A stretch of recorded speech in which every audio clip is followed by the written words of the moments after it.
Welcome back to the Comics Aficionados live right here on Thinking Critical YouTube. Got lots of stuff happening, lots of fun conversations to have with a fantastic panel returning. We do have Teresa from Jester Bell YouTube. How you doing, Teresa?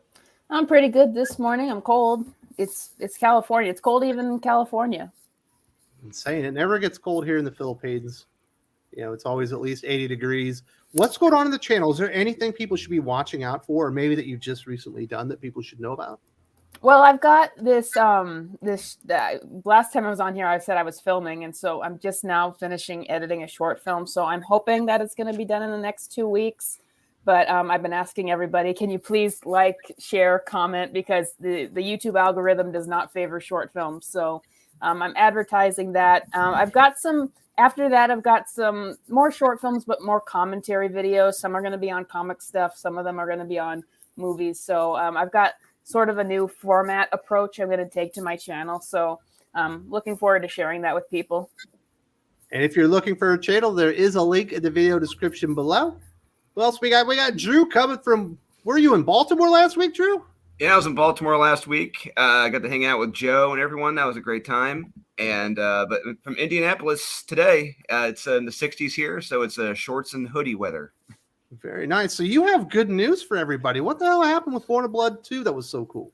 Yeah, so last night, retailers from California were sending me videos in their shelves that Born of Blood 2 sold out in their stores. Every variant completely sold out. And not just there, but other stores saying that their variants are selling out. So this is nothing but great news right now. Congratulations. Very exciting. Thank you very much. Yeah, it's just been a lot of hard work, and it's great to see it pay off. So when are you going to the big time? You're going to go write Batman next? God, no, it's not happening. No. I think I told Kyle, right, like I think I even told my other brother, if I'm ever desperate enough, then I'll probably go there, but it's not happening. No. I bet you they pay Batman writers pretty good money. Well, if you're Chip, yeah, when you have got that pedigree like Chip does, I'm sure he worked out a good deal, but no, I'm never going to get that deal. But anyway, I would not want to write for that. I would not want to write for Marvel or DC. All right. We've also got Jim from Weird Science Comics. How you doing, Jim? Also manga. I don't want to sell you short there. Buddy. Yeah, and Marvel, manga, all that. I'm good. Thanks for having me. I'm a little more awake today. Not as much as sometimes, but I'm ready. I'm ready to go. You weren't editing 45 hours of podcast last night? No, I was not. I went to bed early, 3:30 a.m. So I'm ready to go. You are the most prolific podcaster I know of. I do a lot, but it's more insanity than being prolific. Very nice. Who else we got on the channel? We got Josh McDonald, the DC aficionado. How you doing, Josh? I'm doing all right. I had some fight with some tornadoes last night. Apparently I won because I'm here. Last week you had a fight with the bubble guts, huh? Oh, dude, I don't know what. So I was traveling for work, so I was going to be doing the stream from a hotel room, and it was like 3:30 in the morning. I just woke up, and it was just hours of we'll just say I was purging my system. Yeah. It was unrelenting. So I'll try to power through crap, and I was like, this isn't going to be good if I'm running away every 15 to 20 minutes. But yeah. Omega, I saw your comment. Yes, I'm glad you picked up the Green Arrow Omnis. They're excellent, and yes, they need to finish collecting it. Very nice. Last but not least, we do have the salty one himself, the Marvel aficionado, the X-Men historian, Doc. How you doing, Doc? I'm here. It's Saturday, so I'm good. People are expecting you to be not happy about these rumors regarding the X-Men and the MCU. At this point, I will sit with a bag of marshmallows and watch them set their fucking IPs on fire. I'm fine with it. I'm going to roast the marshmallows, sit back, turn it into a goddamn s'mores, and watch them set their IPs on fire so that everyone involved in it can be fired.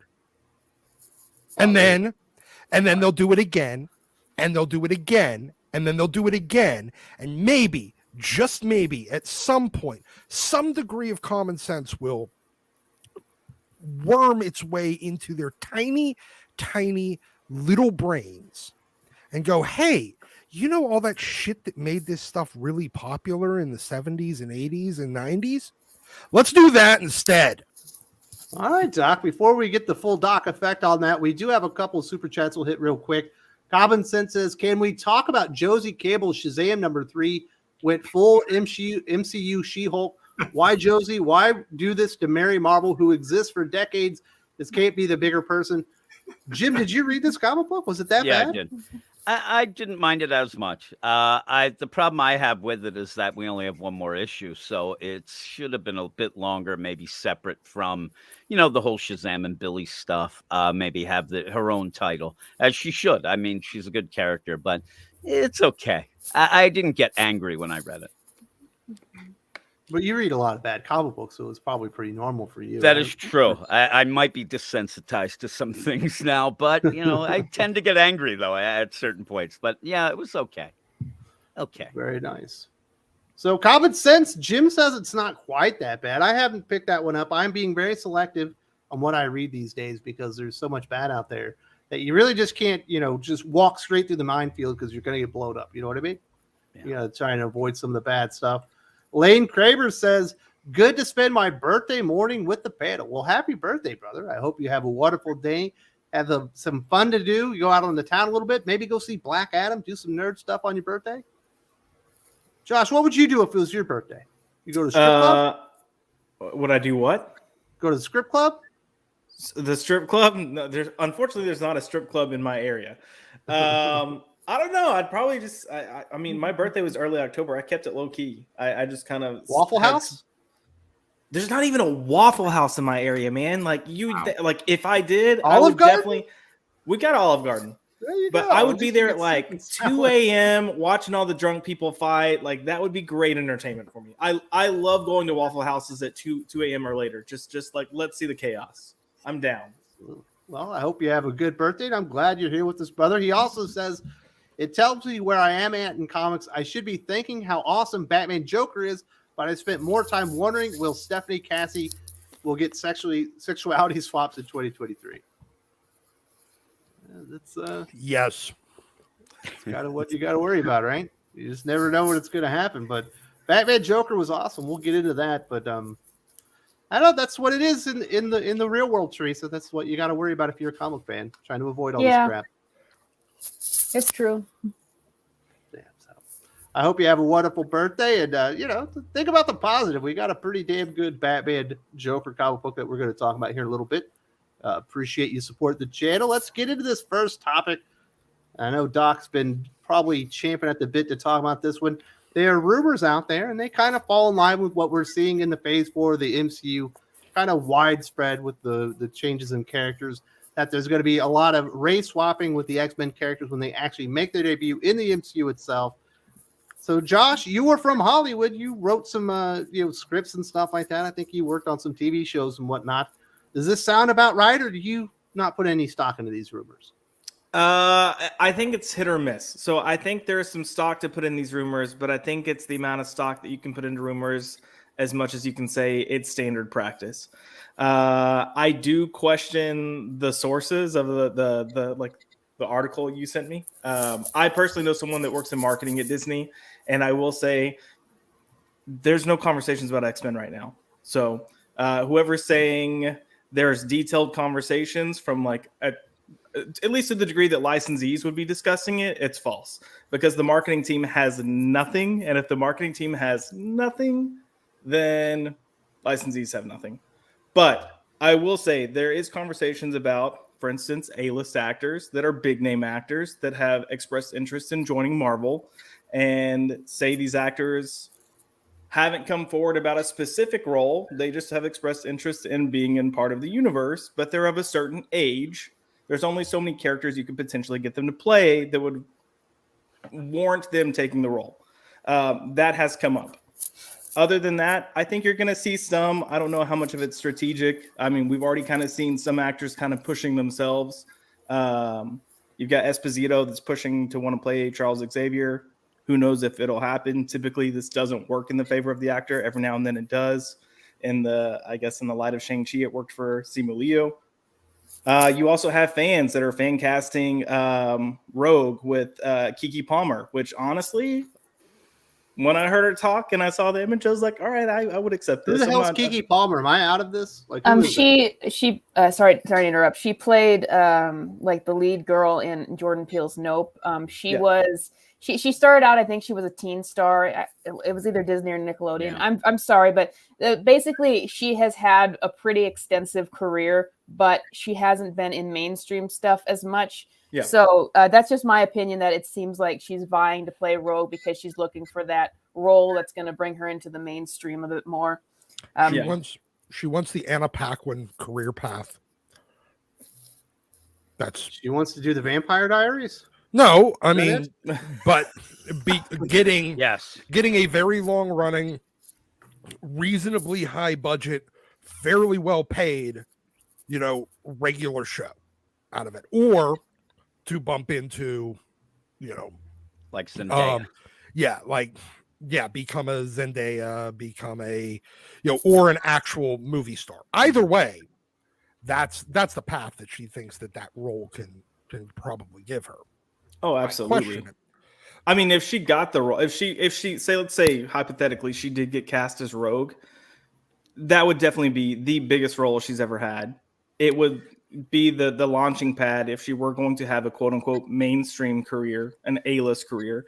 So I mean, look, if you've got people that are going to fan cast her because of how she acted in Nope, and they're like, yo, this kind of feels like a Rogue, I would say she's stupid if she didn't try to, expand on that. Like, if I'm an actor in Hollywood and I've got some like momentum going behind me for a role that would boost my career, hell yeah, I'm going to take advantage of it.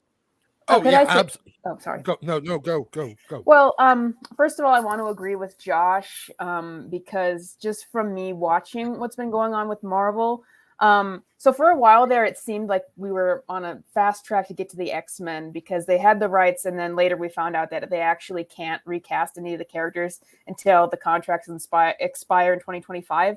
But then Kevin Feige was saying things like we won't see them for quite some time, and then they recently have moved a lot of their movies. Like they moved Blade, Fantastic Four, Deadpool 3. They moved them like either 6 months forward from their release date or a year forward.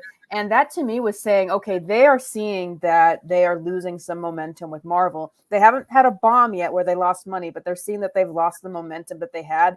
So it seems that they want to just kind of figure themselves out right now. So right now, I don't think the priority is we need to race swap this character. We need to race swap that character. It seems to be more, how can we make sure we get our consumer confidence back because we've kind of lost that. X-Men is just kind of a weird franchise where, this is just my opinion, but I think it's kind of a weird franchise to say, oh, we need a lot of race swapping, because X-Men is probably the most diverse franchise of superheroes out there already. And so it's like, well, there's plenty of like characters of different races that actors could play. You don't really need to mandate race swapping. But so I think that stuff in the case of Keke Palmer wanting to be Rogue, which I actually really like her as an actress. I don't really see her as Rogue. She's okay, but I didn't really see her as Rogue.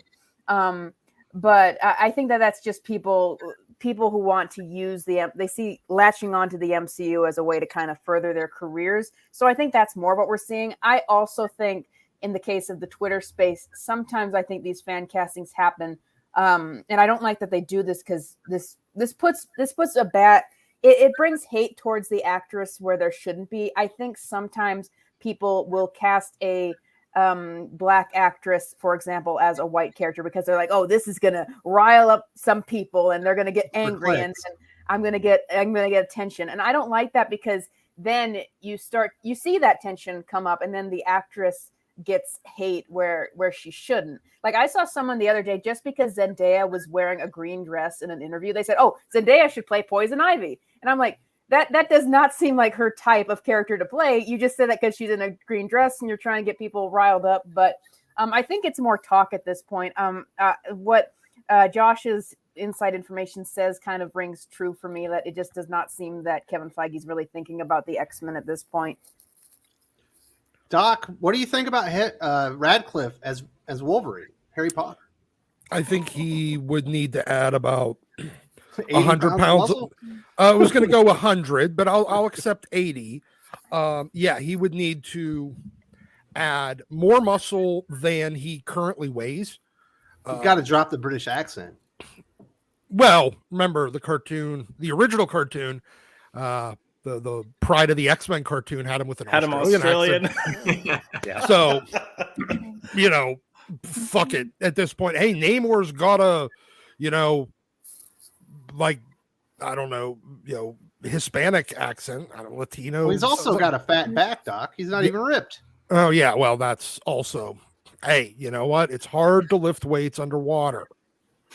When you're swimming all the time, you should be jacked, man. If you No, see Michael Phelps, it is easier to lift weights underwater. It's true. Well, what I mean is actually get a workout. gains. He's talking about gains, Josh. Yeah.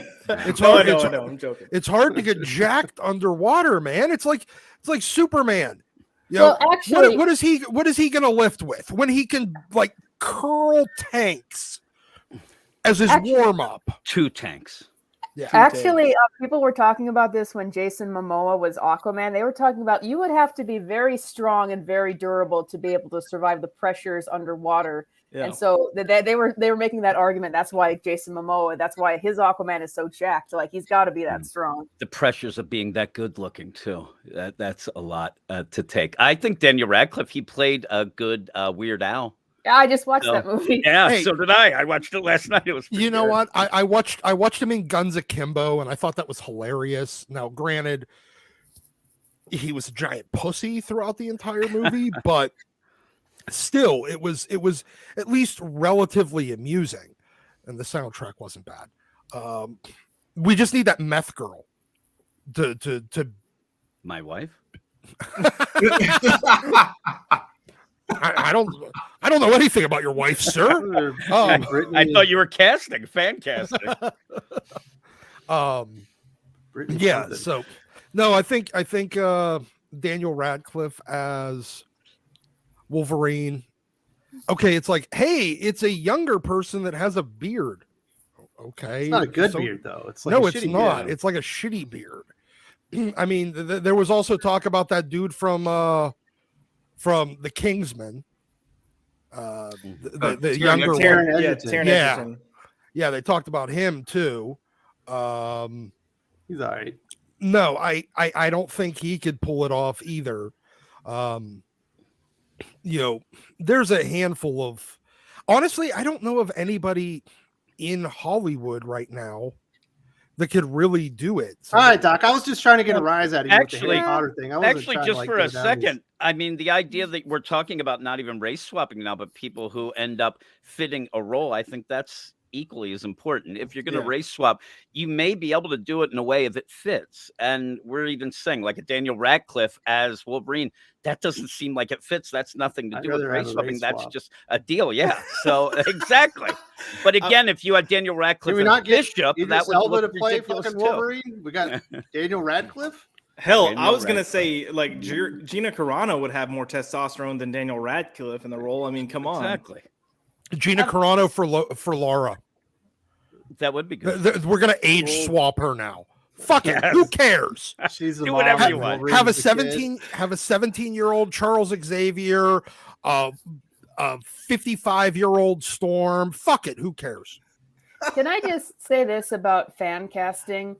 Because so for a long time there was this big deal like John Krasinski should play Reed Richards because he was the dad in A Quiet Place, and I guess that's what made people think that he would be great as Reed Richards. So, but anyway, I was on board with it. I'm like, yeah, I'd like to see that. And then they did that for Doctor Strange 2, and it was terrible. Now to be fair, it could be because they what I read behind the scenes, they really rushed bringing him in.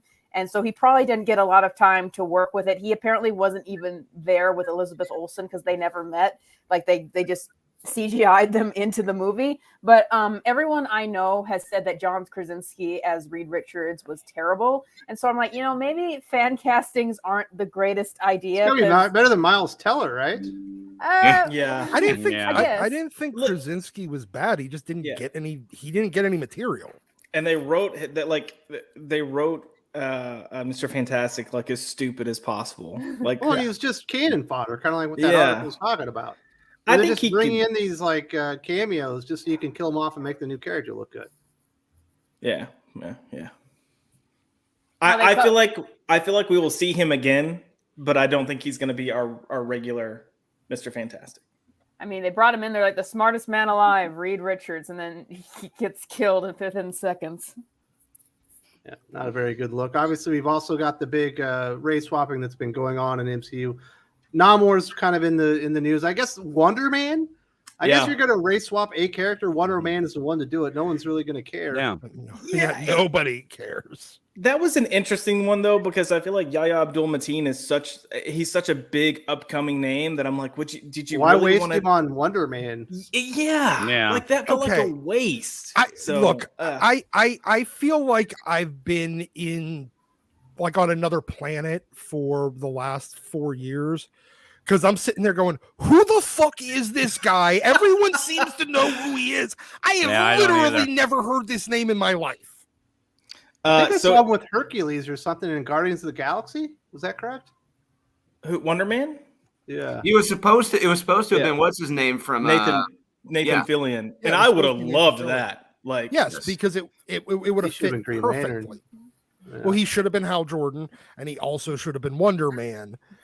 Although at the same time, he would need to lose like a lot of weight because he keeps getting fat. No, he's slimmed down. He slimmed down for that Rookie TV show that he did. Yeah, he started putting on the pounds, and then once he got on that ABC show, he got. Listen, anything that you can cast Nathan Fillion for, you can get Jason Bateman for. They basically look the same. Yes. Bateman's the snarkier version of Fillion. Yeah, he's got more of a dick vibe to him. Yeah, he's too much of a dad, though. Yeah. Who's too much of a dad? Jason Bateman. Did you watch, what was that, Ozark? Yes. He's too much of a father. He's a terrible father, but he's still a dad. Oh, my goodness. I will never not see him as like dad. Like terrible dad, but dad. I don't know. I watched Silver Spoons. He didn't feel like a dad there. No, he didn't. A rich brat. He was like 17. Yeah, remember? Yeah, he wasn't a dad in Teen Wolf 2. You know that, yeah. Yeah, you know what? Fuck it. Teen you know Wolf what? 2, Date with an Angel. This is a good movie. Let's just start bringing people in. Use their just kind of like Frankenstein together, like the old footage of current actors, not even like CGI. Literally, just like take them out of like episodes of Silver Spoons. That'd be cool. And then just did that with Robert Downey Jr. in that Iron Man movie. Yeah, except for I thought they de-aged him a little bit for that. Yeah, he looked like he was about 18. Yeah, no. I know that. I meant like actually cut footage from old TV shows and just splice it all together and call it a movie. All of a sudden, that dad's on the train and he's Wolverine. Somebody did that and they made a Thundercats like trailer. Really? Where they took Brad Pitt from, what was it, the Troy movie and made him Lion-O. Then they took, who was it, Vin Diesel, and they made him blue, so he was Panther. Yeah. It was like pretty good. I would watch that in a heartbeat. I'm not going to lie. Absolutely. Like you wouldn't have to put too much effort into it. Oh, no, not at all. Are we talking about Chapek separately, or are we going to kind of involve that? That's the next segment. We're gonna transition. Because it all kind of like flows together. That's why they're back to back. Normally, I like to do Marvel, DC. Like, well, you can't really separate these two. But if you want to start creepy good there, you can obviously get started there if you'd like. I'm really sorry. Could I add one last thing to this segment before we move on? We're not even close to being done, so absolutely. I didn't know. I don't know the timeline. Anyway, so yesterday I almost did a video on this. I might still do it. I'm not sure. But so there's been buzzings just from various quote unquote sources that there's certain studios in Hollywood are going to kind of try to move away from the race swapping, the pandering, the politics, because this was actually from the New York Times. And the buzz behind the scenes is that studios they lost a lot of money because of 2020, because they had to sit on so many films. The more you wait to release a film, the more interest builds up. And so we see stuff like with David Zaslav and Warner Brothers and Paramount. Paramount has a lot of debt as well. And so the word was that with, the failings of certain movies like Billy Eichner's Bros, that they're going to try to be more apolitical again, I guess you could say, or more agreeable. Not more agreeable. You know what I'm saying? They're going to move away from More mainstream. Yeah, more mainstream. They're not. Well, anyway, No, they're just going to hide it better again. Yeah. But let me just tell you, for example, Hollywood, they would do stuff like they'll be like, we got John Boyega as the one of the leads in Star Wars. We've got a diverse lead, and then they'll shrink his face on the Chinese poster because they want to make money for China. And Disney would be like, oh, we got a new gay character in this movie. It's our first gay character. They had like 13 first gay characters. But it would always be something small so that they would take it out of the movie for China. So you can see them chasing the money each time.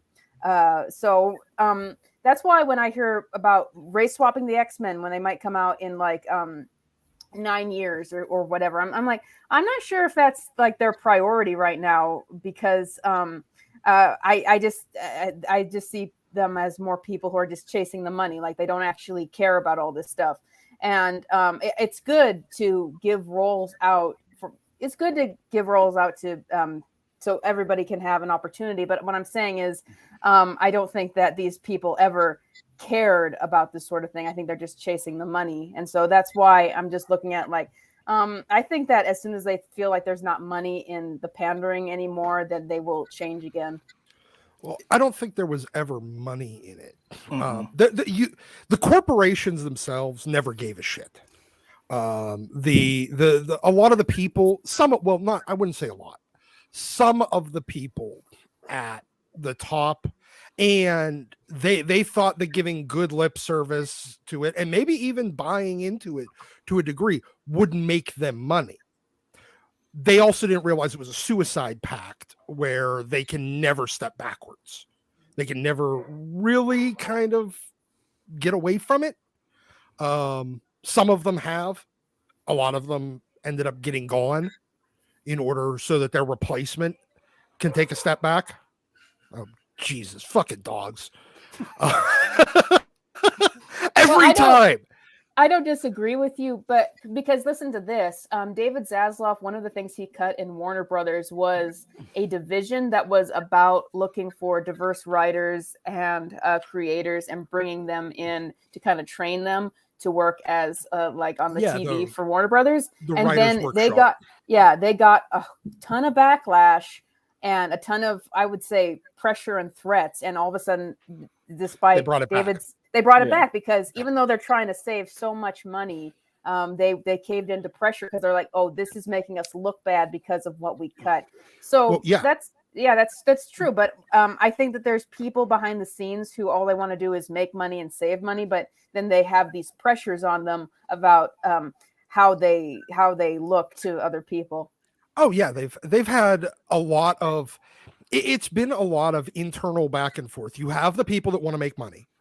You have the people that decided to get into the entertainment industry because they're true believers. You have a bunch of people that just don't give a shit, that are in the middle, that are just like, look, can I just do my job and go home? And then you have a handful of people at the top that believed social media matters and that it would be it's the voice of the voiceless. And if we can tap into this, we will make a shit ton of money. They're the ones that are performative woke. They would believe in it if it made them money. They would not believe in it if it didn't make them money. But they're still afraid to ever step back. And I don't think they realized that, again, what they stepped into was a trap. They can't get out of that box now. When they stepped into it, like you see David Zaslav, he's like, okay, fine, I'm going to come in. I'm going to whack all this stupid shit that's not making us money. That's just a bunch of that's wasting our money. That's not resulting in financial gains. That's not resulting in, quality product that's making decent money. It is a poor investment. And even he realized, once you stepped into it, you can't climb your way out of it. I'm so sorry because I feel like I've taken our conversation away from the first segment into the who second. I'm cares? so sorry. No. It's still all the same thing. Yeah. I mean, it's still on the race swapping and the basically getting into the essentially pandering. All right, Doc. Let's halt that thought. We'll get through these super chats and we'll move on to the next one in a total. We've got Nerdy Girl Krejci says, I knew it the minute 2 actors went full throttle on campaigning for 2 X-Men roles on Twitter. Absolutely. Yeah. That's the 2 that I mentioned, Giancarlo Esposito and Kiki Palmer. And I will say that I know for a fact that Marvel has at least considered Giancarlo Esposito, but nothing more than that. So if you don't do Patrick Stewart, no one's going to be happy. I mean, you're probably going to see Patrick Stewart maybe one more time. Casting ever. So as long as Patrick Stewart is alive. Are they they're gonna dig up his corpse and just prop it up in the Charles Xavier. He will actually be old and in a wheelchair, and they'll still be dragging him out. Nope, you gotta be Xavier. Yeah, he's gonna be senile and like cussing Gene out for telling Bobby he's gay. I already made that movie. Logan. Yeah, true, that's true. Ideator says swapping X-Men makes no sense. It's been the most diverse group in comics for forever. They have bigger problems in sexuality, race, and gender. That's absolutely true. They are having a problem connecting with their audience right now. I don't think a lot of people trust the MCU. And there is a ton of diversity, as you mentioned, and obviously as Teresa's mentioned, within the X-Men themselves. There's literally everything that you could ever want. And they're not just like little side characters either. Like a lot of the main characters in the X-Men universe, are very diverse. And even like a character like Nightcrawler, he's German, but he's blue. You know what I mean? Yeah. You get even more diversity than you would get in a normal human audience. In fact, the X-Men have an inordinate number of blue characters. Yeah. It's true. They got Mystique. We got Nightcrawler, Beast. Yep. You have an inordinate number of blue, kind of like how there's an inordinate amount of neon orange food. Yes. Like macaroni and cheese from the box. Doritos. Hot Cheetos. See? I will say ice cream. While there's not so much like race swapping conversations going on outside of certain actors expressing interest or certain actors coming to the table, there is a lot of conversations about who the roster should be, and race is playing a role in that. So it's also part of the reason that they're kind of saying like, don't expect to see all the X-Men in the X-Men, and you're going to see X-Men characters everywhere. So Archangel's also blue. Sorry. Yep. It's true. We also got Apocalypse. Very blue character. Full Metal 737. Good morning, panel. I got issue 2 of Born of Blood from my LCS and read it last night. Keep up the good work, Drew. Awesome. Thanks, man. Shout out to Ruski. Yeah, that's awesome. Yeah, really. I'm telling everyone, please really let me know what you think. I appreciate all feedback. All right. Well, I hated it. So okay. Fair enough. Yikes. Let's talk about everything wrong about Born of... No, I'm Well, that's awesome. Glad you enjoyed the comic book and keep up the good work. Drew, you're going to break in the top 10 for the week again. I hope so. If we can pass, if I'm not happy with 8. I want to get the number 1, baby. That's where I want to be. Well, you have to beat out like Batman. That's going to be difficult. I think I can do it. By issue 6, I think I can do it. Very nice. Darth Bobcat says Namor needs that bubbler to stay warm underwater like a seal. God damn it! I'm tired of that damn name. I'm Alonzo. This is not Namor. It's not him. This is Namor. I am beyond. I don't care. I am beyond pissed at this point. This is not him. Oh God damn it! We can't have anything good anymore. Have we heard anyone with an American accent in the film say Namor? Or is it all people with accents just saying it differently? Well, no one's met Namor in this universe yet, so he's going to be introducing himself as Namor. No, I know. I meant like he has a thick accent. The Wakandans have a thick accent. Is this pronunciation just because of an accent, or is some hillbilly is going to go in there and say it right? Apparently, you're damn right. Some hillbilly is going to come up and be like, "Hey, where's that Namor guy?" What are they say? Of course. Those are some cute little wings you have on your feet there, buddy. So apparently, according to critics who have screened the movie, everyone calls him Namor. Like that's just how it's said. Yeah.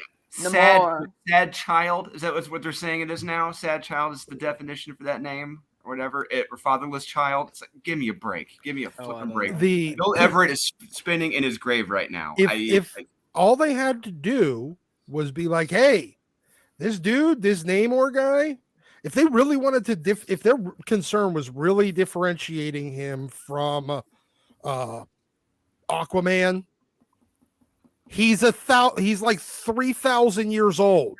Make him blue. Well, you can make him blue hue to his skin. Yeah, like he's supposed to be. Yeah, you could do like the shimmery blue hue to his skin, or what if he sparkled? Guess what? There's not going to be any. There's not going to be any parents in this movie. His mom and his dad are not in this fucking movie. That's a very big distinguishing difference because he's thousands of years old. Well, and they say like he grew up without a dad, so he's a sad son or whatever because it's BS, and we can all thank Alonzo. Thousands of years, he should get over that. That's all I'm saying. Yeah, giant pussy. Yeah. Alvin said, I said this in Purchase Shadle when he mentions Nando V movie tweet about Rogue. I'm assuming this is talking about the Keith Palmer stuff. People are ignoring existing original black characters from X-Men comics. They need to push the characters to be A-list. Well, some of them already are A-list. I consider absolutely Storm's an A-lister. Bishop is a character that could certainly move up to A-list. Solid B. You got Prodigy, Tempo. You got a lot of different characters in there, Doc. I would say Gateway. Look. He's a plot contrivance. We're back to my real Gateway, like from the Outback era. Definitely not a plot contrivance. But I'd say in the X-Men, kind of the same way I look at every other comic. There's only a handful that are actually A-list. Okay, we don't need to go through this diatribe again. I know, but I heard this one about 15 times in the last year. No. I'm not going to go into all the rest of it. I'd say A-list, minority, and female X-Men would be Storm, Jean, Rogue, and Colossus is Asian, Doc. Did you say Colossus is Asian? He is. Yeah, he's from the Asian portion of Russia. In Asia. I didn't realize we considered Russia Asian. Carry on. Half of Russia is Asia. Like 80% if you go to of the eastern half of Russia, or like on the part where the borders Mongolia, they look Mongols. like Mongolia. Psylocke, real Psylocke that everybody accepts as Psylocke for the last 30 years, Betsy in the Asian body. A lot of cool characters, Doc. I would not consider Sunspot A-list. I know, Doc. That's like, let's not get bogged down into it. He says we need to push them up into being. Yeah, but honestly, they're not interesting enough. Bishop is probably the only, and especially if they did a decent time travel story with Bishop and him being stranded in the present. Yeah, with the baby. No, not with Baby Hope. None of that. Why not? Hope bullshit. Because he'd be trying to kill Hope. Well, that was Cable that was running around being her dad. Bishop was trying to murder her the entire time. He had a reason, dude. It made sense in the story. Not a bad guy. I will say to Common Sense's tweet though, or his comment, part of the reason they're pushing Keke Palmer isn't necessarily looks. It's more so that one, she is Southern and her voice kind of already fits Rogue. And she's one of the few people that can be that sassy like Rogue was, especially as how she's depicted in the animated universe without being bitchy. And we've seen that that's not easy to come across. Like a lot of times when we have female actresses trying to be sassy, they end up coming across bitchy and it just doesn't work. My concern about having Keke Palmer, and it has nothing to do with race. It has to do with the fact that because It would be a little bit of stunt casting. I mean, she would fit the role very well, but I think from a marketing perspective and a storytelling perspective, Marvel Studios and Kevin Feige would be very, very, very tempted to make her the central character, like kind of the audience insert character, X-Men, which we already had with the Anna Paquin Rogue. It'd be telling me the same story. I don't think you'd have All it. right, I don't think you'd have it like with who played Mystique in these last films? Jennifer Lawrence. Like she became the center because she became like an Oscar-winning actress and became like the starlet of Hollywood. I don't think you'd get that with Keke Palmer. So I think Rogue would still kind of say supporting and get that kind of B plot threads. Rocky is pushing for Christopher Walken as T'Challa and Nick Cage as Shuri. Now that is stunt casting. I don't think that one's going to work. That would be freaking hilarious. Common Sense says for Oya, she is an existing black character from Nigeria, but Hollywood won't put her on screen because normies don't know her. Laval trying to help her. That's why she's not on the screen. Yeah. Yeah. There's so many kind of characters that gets thrown to the side. They put them in the comic books. They don't do anything with them, or maybe they do something with them and then they just kind of cast them to the side and you don't hear about them for decades and they act like there's no characters out there for them to work with. So we'll see what Victor Laval is able to do. Obviously, talking about Sabretooth and I guess the Exiles. Terrible. Right, the first series was terrible. The next one will be terrible. Common Sense found out that Wonder Man is black in Earth 1610. That's the Ultimate Universe. Ultimate. Yeah. He was also has no similarities. He has none of those ionic powers. He literally is just a Hulk knockoff failed experiment to try to do the to replicate the Hulk serum. Yeah. Very nice. Eric O'Sullivan, the Sultan of Soup, says, in your best AC/DC voice, for those about to rock, we salute you. It's for those about to talk comics.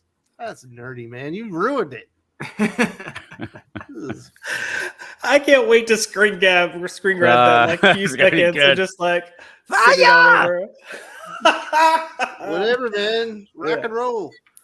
My 7-year-old's favorite band is AC/DC. Nice. Oh, nice. That's all me. I appreciate that. Well, thank you for supporting the channel, Eric. Hope you're having a wonderful day talking geek stuff here with us. We got Lucas Garrett, the only non-Caucasian actor I would be okay with playing Professor X is Mark Dacascos from Iron Chef. That's only because we can't get Yul Brynner. May he rest in peace. Mark Strong is my pick. So he's talking about the dude that was in Double Dragon. Oh, the one brother. Yeah, he was the brother. Isn't that the guy that's the Iron Chef? Yeah, he had the guy from Party of Five as the other brother, and then you had him as the other one. Yeah, it made no sense because one of them was white. Yeah, and the other Scott one was Wolf is the one, the other one. Yeah. I don't know. Could he play Charles Xavier? He was in the one John Wick film too. He was in John Wick 3. He was the one assassin. I thought he wasn't a chef. No, actually, maybe he was, and they called him away. I forget. I don't know, but I saw it once. But I do know he was in John Wick 3. I like the idea of Mark Strong as Xavier. Shit, he's Sinestro, and that's the only character he should play in comics. He's already been in Shazam. That's true. He was Dr. Sivana. Dr. Sivana, yes. And he was in the Kingsman, which is also a comic. So, but he was really good at Sinestro. That was one of the best parts of the whole movie. Mm-hmm.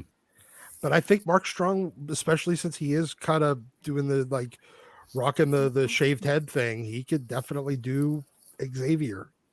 Yeah, absolutely. Yeah. You're not going with the dude from Iron Chef, Doc? Not particularly. He doesn't give me that vibe. Yeah, I don't think he has the acting chops. I will shamelessly plug he was in Agents of S.H.I.E.L.D. and he was all right. Mark Strong. Who did he play? He was one of the Inhumans that helped. Oh shoot, was he the guy with like no eyes? No, I think he had the like telekinetic abilities though. I watch Agents of S.H.I.E.L.D. I can't remember that character though. But all right, we're about to find out. He played Guerra in Agents of S.H.I.E.L.D. Yeah, I got no fucking clue. We all remember him. It's an Inhuman. Literally none of them matter unless they're Black Bolt or Medusa. Maybe I don't know, that Karnak. one Lady Earthquake's mom was pretty great. I like that character a lot. Yeah, but nobody Jai-Ying. remembers her name. Jai-Ying. Ying. I remember her name. Okay, fine. Yeah. Come on now. But- she was great.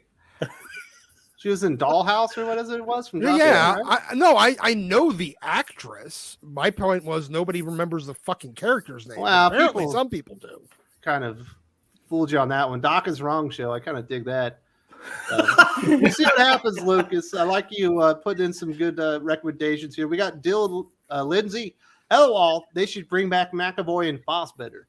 I thought they were their best part of the X-Men from the First Class onward. I love James McAvoy as Professor X.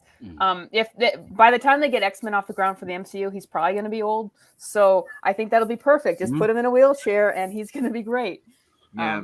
Fassbender as Magneto, he was amazing. I love every film he was in as Eric Lenscher. It was terrific. Fuck that. Make Fassbender Professor X. Shave his head. He'd play the part, right? He's a better actor than McAvoy. But he has better hair, so that's the reason why he won't shave his head.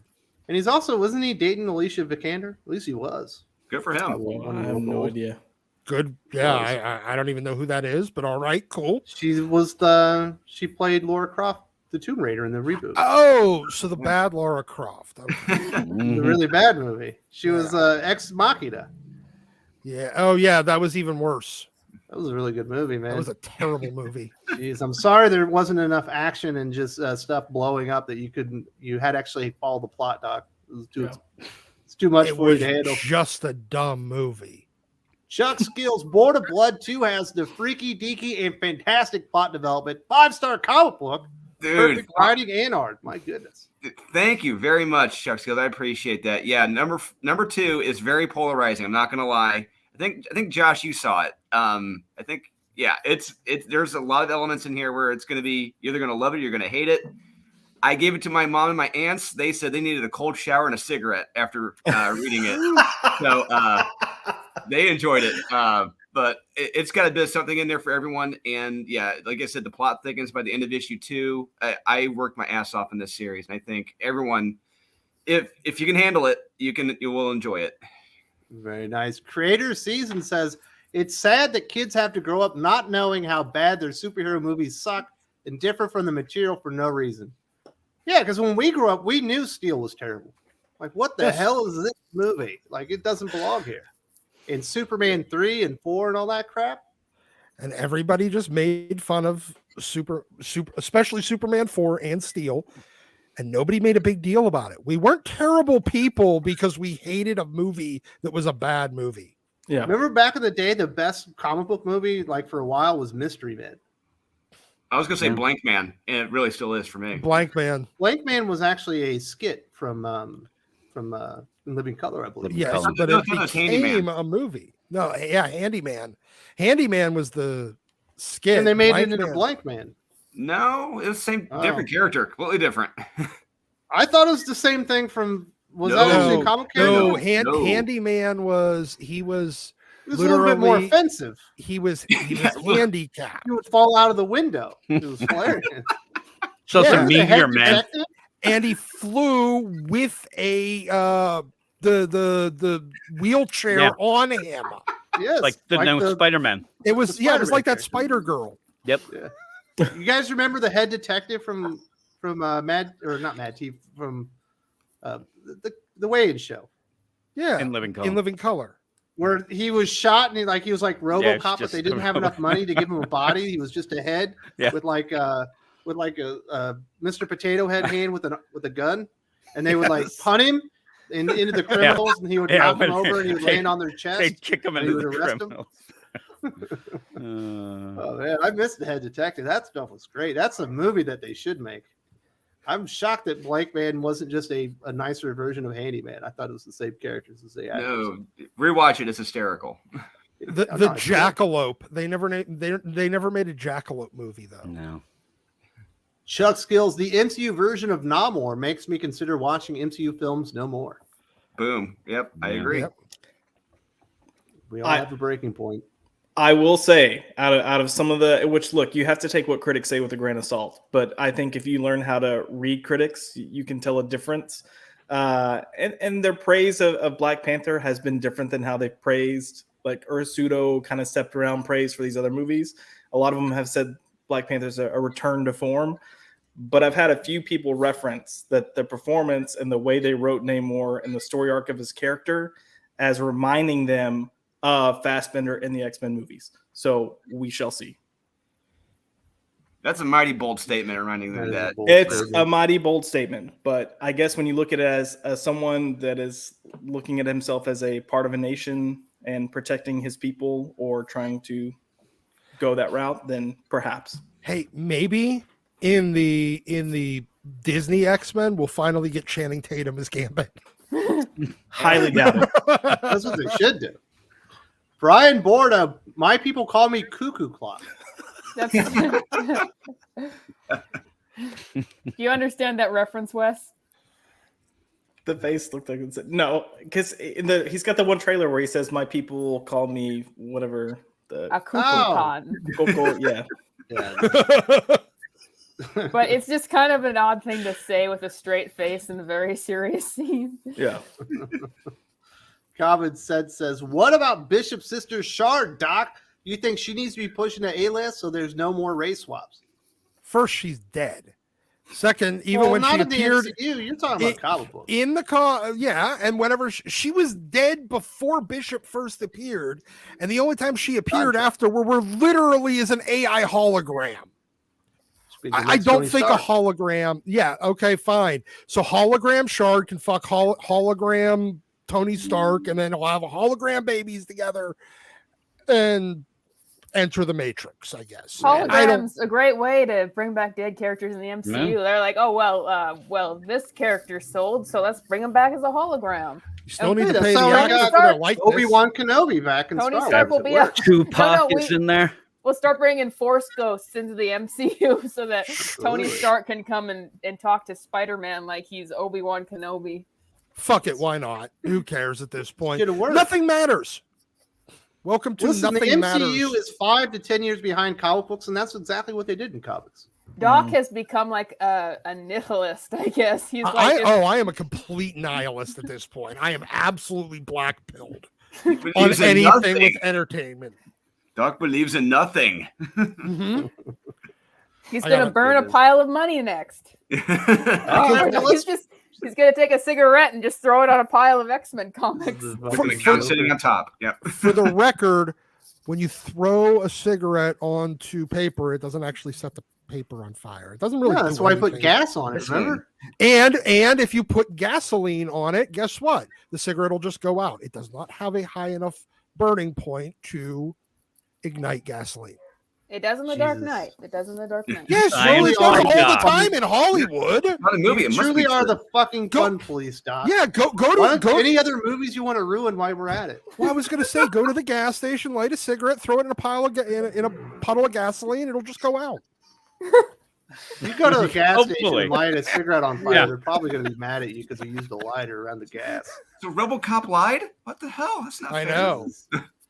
Anytime someone talks about, let's transition over into is Disney too woke? Obviously, we were already getting into that. Doc was on his spiel. Did I interrupt you, Doc? Do you have more to say about this? No, I hate all of this, and I hope it all just ends. And I hope they end up broke. Yeah. Doc's like, I'm not a monster. I'm just ahead of the curve. Yes, exactly. I'm just going to say I've been saying for about a year now, because we've been talking a lot about Kevin Feige and Marvel, and I've been saying for about a year now, Kevin Feige is not the person you need to be worried about. Bob Chapek is the person you need to be worried about. And I've given a lot of comments about some of the things that are going on behind the scenes where Chapek is stepping in, taking power away from Kevin Feige, making decisions on behalf of not just Marvel, but literally everything.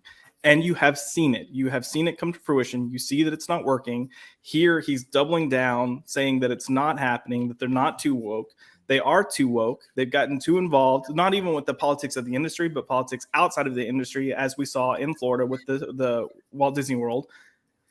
It's too woke, and this is the guy. This is your problem. And even recently, we had the article talking about how he was looking for making the lifestyle and making sure that we embody the changing diversities of the world and how we see it.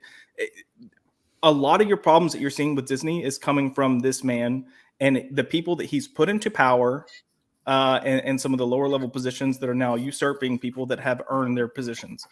Where is Ike Perlmutter when we need him? Yeah. You know what? That might be a good balance of opposing forces. I think so. I think granted, they're both cheap as fuck, but I think they're both a little extreme to a degree, but they would balance each other out. But yeah, I don't know. So I just lost my train of thought. Oh no, there we go. So I was talking about Kevin Feige the other day with some people I know. And I was saying that if you go all the way back to like 2014, I would just say the early days when Marvel was just getting huge, and he would talk about the upcoming movies. Like at that point, he did a big speech, a big presentation where he talked about Civil War, he talked about Black Panther, and he introduced Chadwick Boseman and the next Guardians of the Galaxy movie. And there was an actual excitement to Kevin Feige. Like he was excited to do these things and talk about these things. These days, whenever I see Kevin Feige do an interview, be it like in a chair or on the red carpet, I never want to actually see him, because every time I see him, it feels like he's a guy who has a gun behind his back. Like he's like when he did interviews for Eternals, and he's like, well, the Eternals, I always wanted to bring them into the MCU. I always wanted to do these characters. And he's like a ghost. I'm like, you don't sound genuine. You sound like you're being forced to do this. He sounds like they said it themselves, like it came out that he's been spread too thin. But he just looks like he's beaten down and that he's not excited about any of this anymore. So people tend to blame Kevin Feige just because he's the figurehead. And it's like, he's not the only person behind the scenes making decisions. It's like with James Gunn. When James Gunn came on recently for DC, a lot of people are of the assumption that James Gunn is going to have total control over everything. He can greenlight and make whatever he wants. He has final say. No, he has other executives that he works with and has to answer to. It's just that James Gunn, I find it funny with that situation. People are just constantly talking about James Gunn and what he's going to do. Nobody has talked about how he's a co-CEO with Peter Safran. It's because James Gunn is a face to people. They know who he is. They don't know this other guy so well because he's been behind the scenes. But Kevin Feige, I don't blame him for anything that's happened. I think that he's doing what the people above him are asking him to do, and what he has to do if he wants to keep his job. And so I'd be interested to know if they give him more power again. Would the MCU go back a little bit more to where it was? Because I've also been getting the sense that he just seems kind of burnt out from everything. So I'm just wondering, have we gone away from the glory days of the MCU? But that's talking about the MCU, not Disney as a whole. But Disney has been getting themselves into a bit of trouble lately because they've become so political and so woke. Yeah. I mean, I think for the most part, the glory days are behind us. I think you're going to see some things come out that are good, some things that are not. And I think that comes back to the spreading thin. I'm going to address Basement Brothers real quick because they said Feige is complicit and stop defending or making excuses for him. It's not a matter of making excuses for Feige. It's a matter of saying that there is someone else there that's calling shots. And when you're in an executive position like Feige, you've got to pick and choose your battles. And my point in this is, like, we had 10 years of Feige delivering, for the most part, really good quality stuff. And you can always point out your Thor: The Dark World or Iron Man 2. Like, there's always hiccups along the way. But for 10 years, we got quality movies, right? So if you get someone else that's in there, if they replace him, they're going to get someone to replace him that's just going to go completely gung-ho with what Chapek wants, and that's going to be even worse. So at least now you have someone that's picking and choosing his battles on what to fight against, what to give into, and, you know, we're going to see some wins hopefully come out of that here and there. But it's not even just a matter of defending Feige or saying like, oh, Feige's not blameless. Like, he's got some blame. He's a leader. He is making some decisions, and he's not always going to be right. But I think the bigger problem here is Chapek, and that's my point. And our only hope here is that the board at some point will realize like Chapek is kind of like sinking their brands. It's kind of Well, funny. they just extended him, didn't they? Yeah. Yeah, they he's did. going to be around for a while. But it's kind of funny because once again, just talking about how people blame the face that they know. But for Birds of Prey, for example, Birds of Prey and the Fantabulous Emancipation of One Harley Quinn, that movie, people blame Kathy Yan for that movie. Hold on a second. I can't believe you actually remember the entire. I believe you were the only person on the planet that might have actually remembered the entire full title of that movie, and it was because it was still terrible. Call it trauma, because I remember the day that title came out, and I was just like, no. Anyway, for that movie with the very ridiculously long title, people blame Kathy Yan for that movie, the director, and they say that they make it out as if that was her project and she made all the shots and she ruined the Birds of Prey.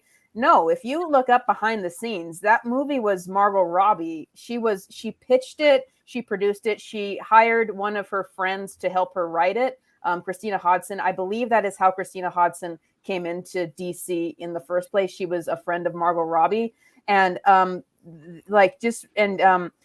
Robbie even took a lot of creative control behind the scenes as a producer.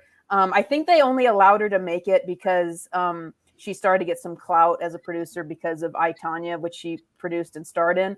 But that's funny to me because even after the movie did not do well at the box office, the media was going after Kathy Yan and asking her to answer for why the movie failed. And I must say, Kathy Yan seemed to become a bit bitter after that because she kind of was left holding the bag. But I'm like, why is the media surrounding Kathy Yan, and why are people surrounding Kathy Yan? It does not take much to look up that this was Margot Robbie's production, and she hasn't said anything about the movie's failings at the box office. She's completely avoided everything about it.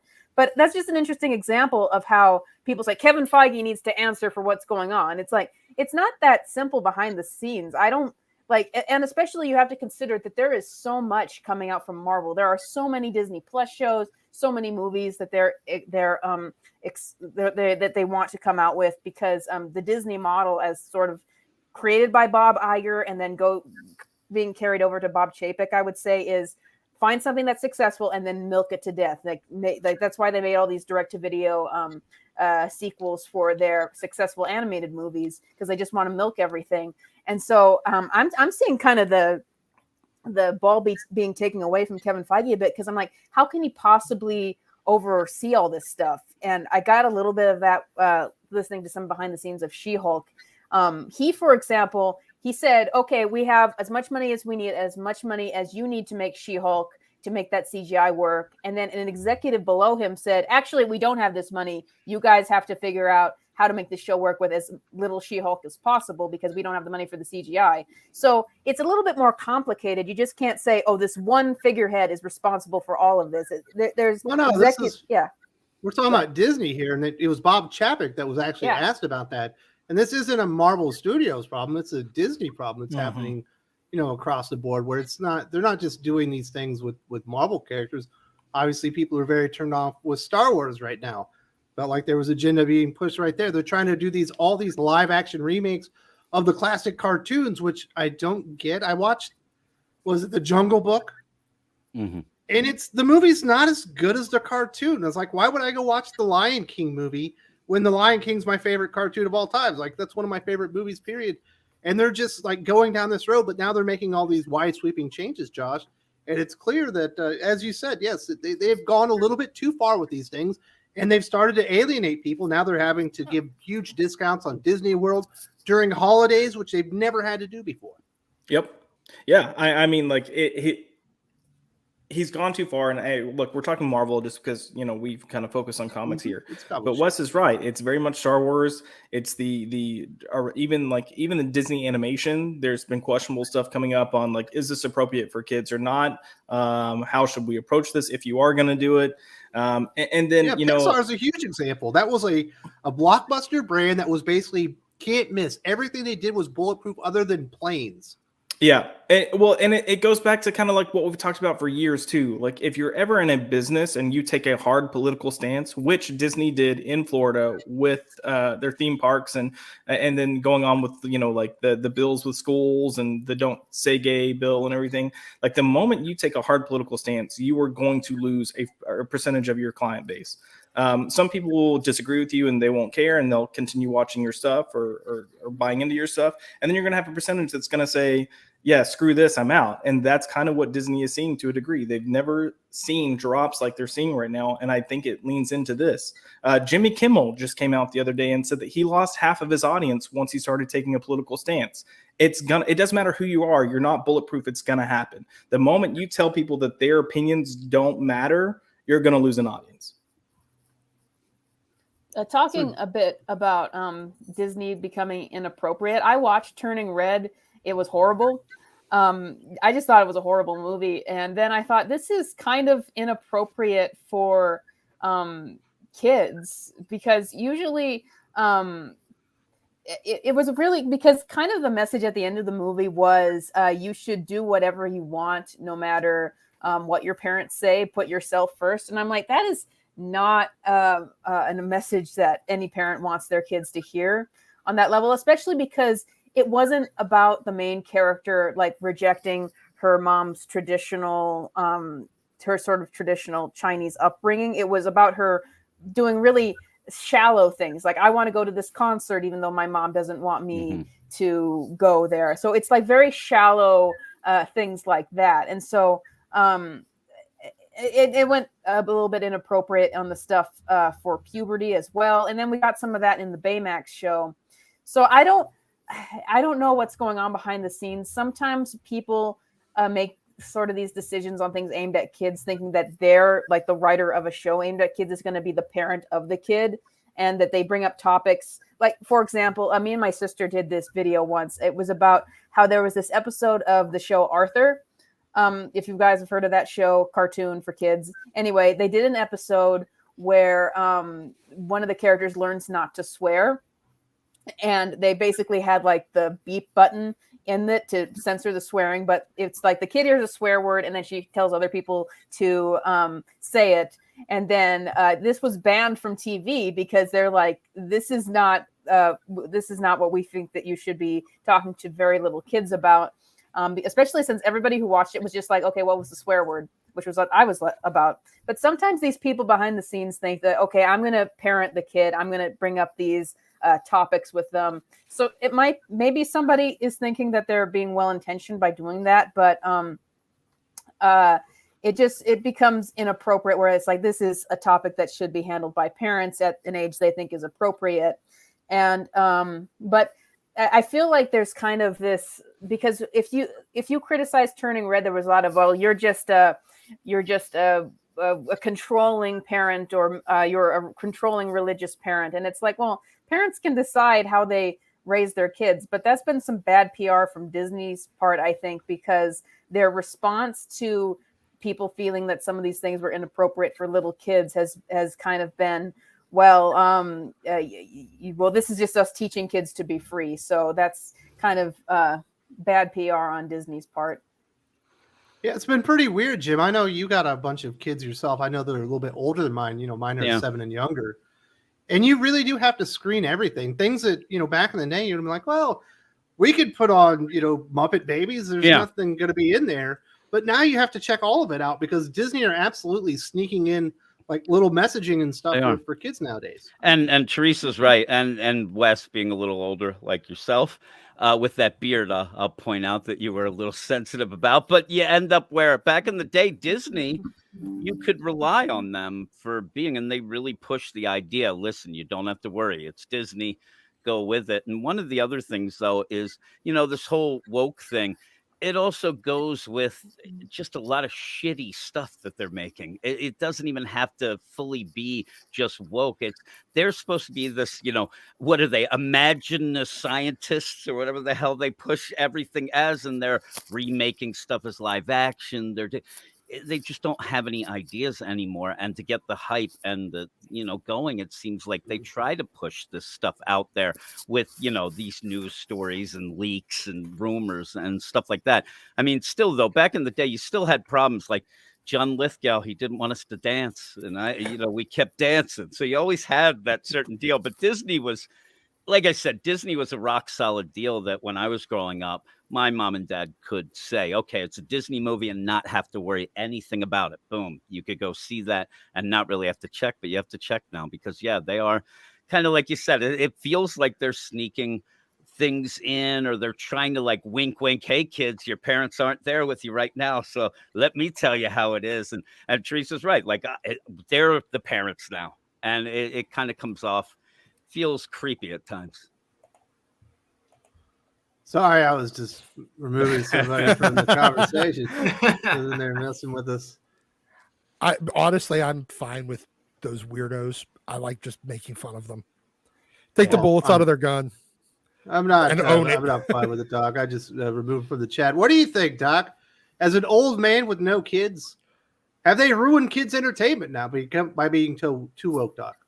Honestly, I haven't watched anything by Disney in like 20 years. I think the last thing that I really liked from like Disney, especially, I've never even bothered with most of their live action remakes. I always thought that they were pointless and just a waste.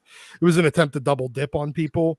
The last cartoon that I think I watched from them that I enjoyed was the fucking Emperor's Last Groove, or the Emperor's New Groove, whatever the hell that. I mean, that's how old it 30 was. years ago. No, it was 23, 24. Nice. But yeah, I mean, I was in fucking high school and I thought it was funny. No, me and a couple of my buddies were like, it was. David Spade was goddamn hilarious. Waddle was funny. Yeah. And with this whole deal, I think that a lot of times these studios and even the writers or whatnot, it comes in comics too. They're too embarrassed to just write a fun movie. They always have to have something where they're going to talk. Oh, look at me. I made it fancy, or I did this, or I pushed this agenda. And nobody ends up wanting to just have fun and let kids have fun. It's the idea of almost like edutainment, but taken to this weird social extreme that ends up right. It's weird. It's all the kids that grew up on Captain Planet and the Planeteers that thought that was a good show.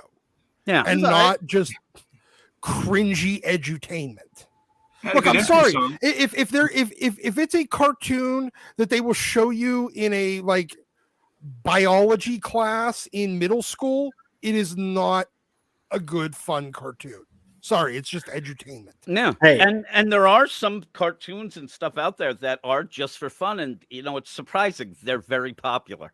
A lot of people love them. So something like, and even then, like a Rick and Morty or a Big Mouth or stuff like that, that's kind of going more for the laughs and whatnot, but playing it up as well. So I don't know. Edutainment sucks. It'll never work. What were you saying, Josh? I was just going to say Captain Planet slaps, and you take that back right now, Doc. Yeah. I think that the kids took it the wrong way, though. Yeah, Joe, it was all right. Yeah, I still love the Don Cheadle like parody of it. If you haven't seen it, you need to listen. That was very good. Yeah, the Don Cheadle parody was fucking hilarious. The actual cartoon was hot garbage.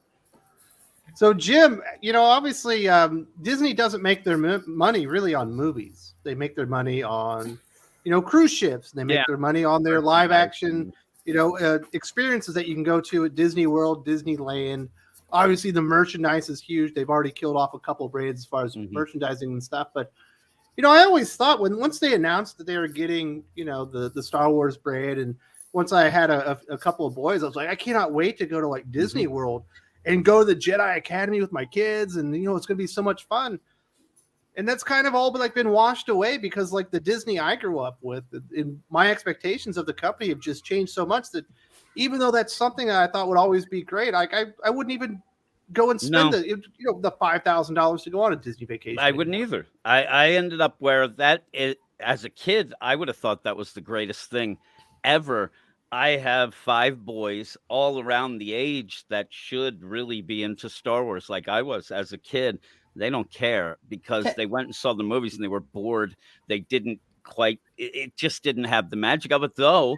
They love Guardians of the Galaxy, the first one. That seemed to have that magic at that one point. But yeah, it's just like I've been to Disney World or Land. I've been there once, and I will probably never go again. I'd love to, I guess, but I don't really have any urge to go there. And it has nothing to do with, my political stance or woke or anything. It's just that they don't have me hyped to go there in any sort of way anymore. I am an amusement park fan, not a theme park fan. Yeah. And Disney is a theme park.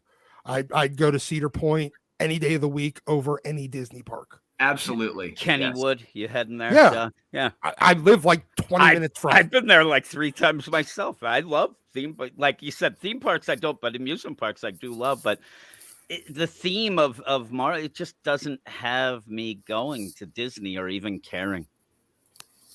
Yeah, I'm sorry, Teresa, you were about to say something when everyone interrupted. Oh, I was just going to say he has 5 boys. I have 1 brother, and I can't imagine that. It's fun. I've got 3 boys, and I can't imagine it. Okay, I do have to ask everybody, am I like the weird one that was like already a grumpy? You are. Yes. No, okay, fine. Yes, you are. All right, fine. I was never into like Disney stuff, and when I was even as a kid, like it was like, okay, it's a thing, but people would be like making not particularly. I thought it was all right. Lion King was boss. I've never seen the whole Lion King. It's a great movie, but really like good as soundtrack. a kid, people would be like, "Oh, I'm going to Disney World," or "I'm going to Disneyland." I'm like, "Okay, I can just go." Have you been to Disney World, Doc? Yeah, I've been to pretty Disney fucking World. phenomenal. It's the pretty one cool. time I went. I think Doc's right though. It's really expensive, but it was cool. Yeah. The idea growing up, I wasn't really a quote unquote Disney fan. I was more a fan of,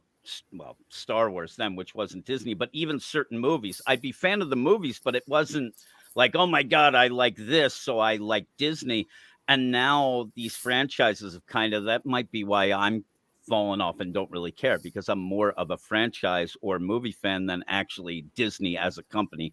That never really clicked in my mind. Universal Studios, those are pretty cool. I guess Universal Studios is more of an amusement park. It's less of a theme park. There's a whole roller coaster. There's got a shit ton more rides. Look, Disney is mostly go and look at shit park, whereas Universal Cedar Point is go and do rides, shit. Man. That shit was the entire day was waiting in line for a ride. Where?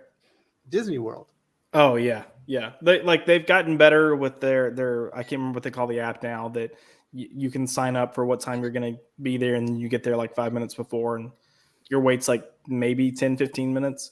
So that's made it a little bit better. But I kind of agree with Doc though. I think Disney World's kind of a situation where it's more so like take in the experience as opposed to like have rides. And you've got a few rides they're trying to get it up, but even most of the rides they have are more like a 3D experience more so than a ride. Yeah. And Universal, to their credit, they've been upping their game in the past 10 years, and they're continuing to up their game. But they've managed to kind of encompass both theme park and amusement park. They've got roller coasters, they've got theme park experiences. I'm curious to see. In Florida, they're building a whole another third park, so I'm curious to see what they're going to have in there. So. Yeah, Universal stuff, when they have a themed ride, you get a little interactive experience. They tell you the story about the ride you're about to go on. Despite being in California, I've never been to Disneyland. That's kind of strange. What happened to you? Because it's very, very expensive. I know it is so expensive. It's very expensive. And like my sister lived in LA for a couple years, and we went to visit her like 3 times. And I was like, oh, can we plan to go to Disneyland? And they're like, first of all, it's like an hour apart from the part of LA we were at. And then they're like, it's very expensive and it's going to take up our 2 time. Yeah. And so I still have not been able to go to Disneyland because I've been to LA like 2 or 3 times, but not Disneyland. Because Southern California is huge. California is huge. I'm in California. I live like 8 hours away from Disneyland. Man, I lived in Alaska, and I was 8 hours away from like getting halfway through Alaska. You know what I mean? That place was enormous. And you can't even drive to the north. There's no more roads. Josh is in Texas, and it's like, oh, well. You can drive for 10 hours in Texas and not still be not in see Texas. Anything. Yeah, you're like, no towns. Kind of weird place. So I don't know, man. Is there any fixing this, Josh, or does it need to die? Is that the only way this gets fixed? I don't think it's gonna die. I mean, if it dies, it's gonna be a very, very slow death, and that's gonna be. What was that? Right? Huh? Someone would end up buying it just because of the brand recognition before it died. Yeah, I mean, like I don't think it's gonna die. And again, if it dies, it's gonna take years, like decades, years. It's gonna have to be a slow, painful death. I think they're gonna find that the direction they're going isn't working overall. It usually takes time. When you have bad decisions, these bad decisions usually don't feel the full effect of them until 5 to 10 years later. And I think that's going to kind of be the case with Disney. And then they'll have to figure out a way to bounce back. And I think they'll bounce back, but never to the degree that they were, at least not in my lifetime, or maybe by the end of my lifetime. But I don't foresee that happening anytime soon. No. Well, let's talk about some of these super chats. The viewers have spoken. Neostar Productions. Coming soon to Marvel Comics, Doc Nihilist. All Gotta be right. a villain, right? They'll just turn Doctor Doom into a nihilist because why not? Like the stupid beard hanging down underneath his mask. Uh-huh. Yep. Exactly. That's a fake version of Doc that's just salty. Yeah. My It's just going to be some cranky old man with a really Fucking big beard. Yeah, bitching about these stupid kids and their bad entertainment. Nice. Dark Admiral Mark Chair, who's been with us, really. I think he was like on the second or third live stream that we ever had on this channel when we would get like 30 people watching us. He's been here from day one. Never more than now does Doc need a don't try this at home kids disclaimer. This has been Thing Critical PSA. Knowing is half the battle. Yeah. No, you definitely don't try anything I ever suggest. Unless you're like 17 and still invincible. Kenneth Dowling enters the contest. He says, "Hi guys, I'm working now, but I wanted to say hi. Hello, Teresa. Welcome to Thinking Critical. Glad to have you. Drew, I agree with you on Namor, and Mark Dacascos was a chef in John Wick 3 as well. Knew it. Called it. Yeah. Oh, he was a chef. He was a chef and a killer. Welcome to the channel, Teresa. She was on here one other time, but relatively new. I did a video with you as well. Mm-hmm. Yeah, Kenneth has been with us for a while. Big supporter of the channel. Really appreciate that. And thank you for chiming in, my friend. Neostar Productions. Let our powers combine. Heck yeah. Captain Planet had a good jingle too, Doc. That's what really sold it. Captain Planet. Yeah. He's a hero. ACDC do that one? You can make it cool too. Hold on. I don't know if I can do it. Captain! I can't go high enough. Yeah. No.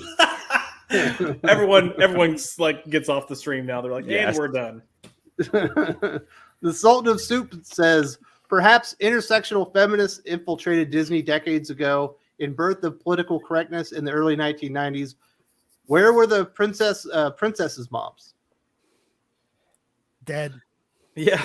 They were all really. dead, Most I of them were think. dead. Remember that was the big Disney problem back in the day. Yeah. Dead, Yeah, I dead thought moms. they were killing like the mom of the deer, right? Yeah. Dead moms David's was mom? dead moms was Disney's thing. Dead That was the big dads thing, yeah. was dead dads was comic book thing. Yeah. Mhm. Very interesting. Probably happened about that time. Solid Gold CEO says, X-Men always produced original heroes of every color. They don't need to race swap anyone. Just write better for what they do have. Mm-hmm. They have everything that they need to be successful. Agreed. Stop worried about Except the good artificial writers. stuff and Yeah. think about the characters and what makes them special. I would also say, even if you do a race swap, if you would write and not acknowledge the fact that you had a race swap, it would be digested a little bit better. It'd be consumed a little bit better. But our writers and our production companies and publishers have to be like, oh, we race swapped. Oh, we're going to have a 5-minute commentary on this in the movie or in the book. It's just like, fuck off. Just tell the story. Yeah, that actually just happened in a I Am Batman issue. It was really bad. Yep. Kenneth Dowling says, part one, I know you guys went past this topic, but the reason why I don't like the Keith Palmer as Rogue has nothing to do with the actress. This whole thing was started because some guy posted this on TikTok and said You want to piss people off, cast Kiki as Rogue. Does this benefit the character, or does this benefit the character or story? It's just made to make fans mad and cause division. I hate this. It's antagonism is what it is. Mm-hmm. And Teresa said it earlier. It's a shame for Keke Palmer. She has nothing to do with it, and then people start hating on her. And she seems like a gem to me. Is she a gem, Josh? I don't know her. I don't know people that know her.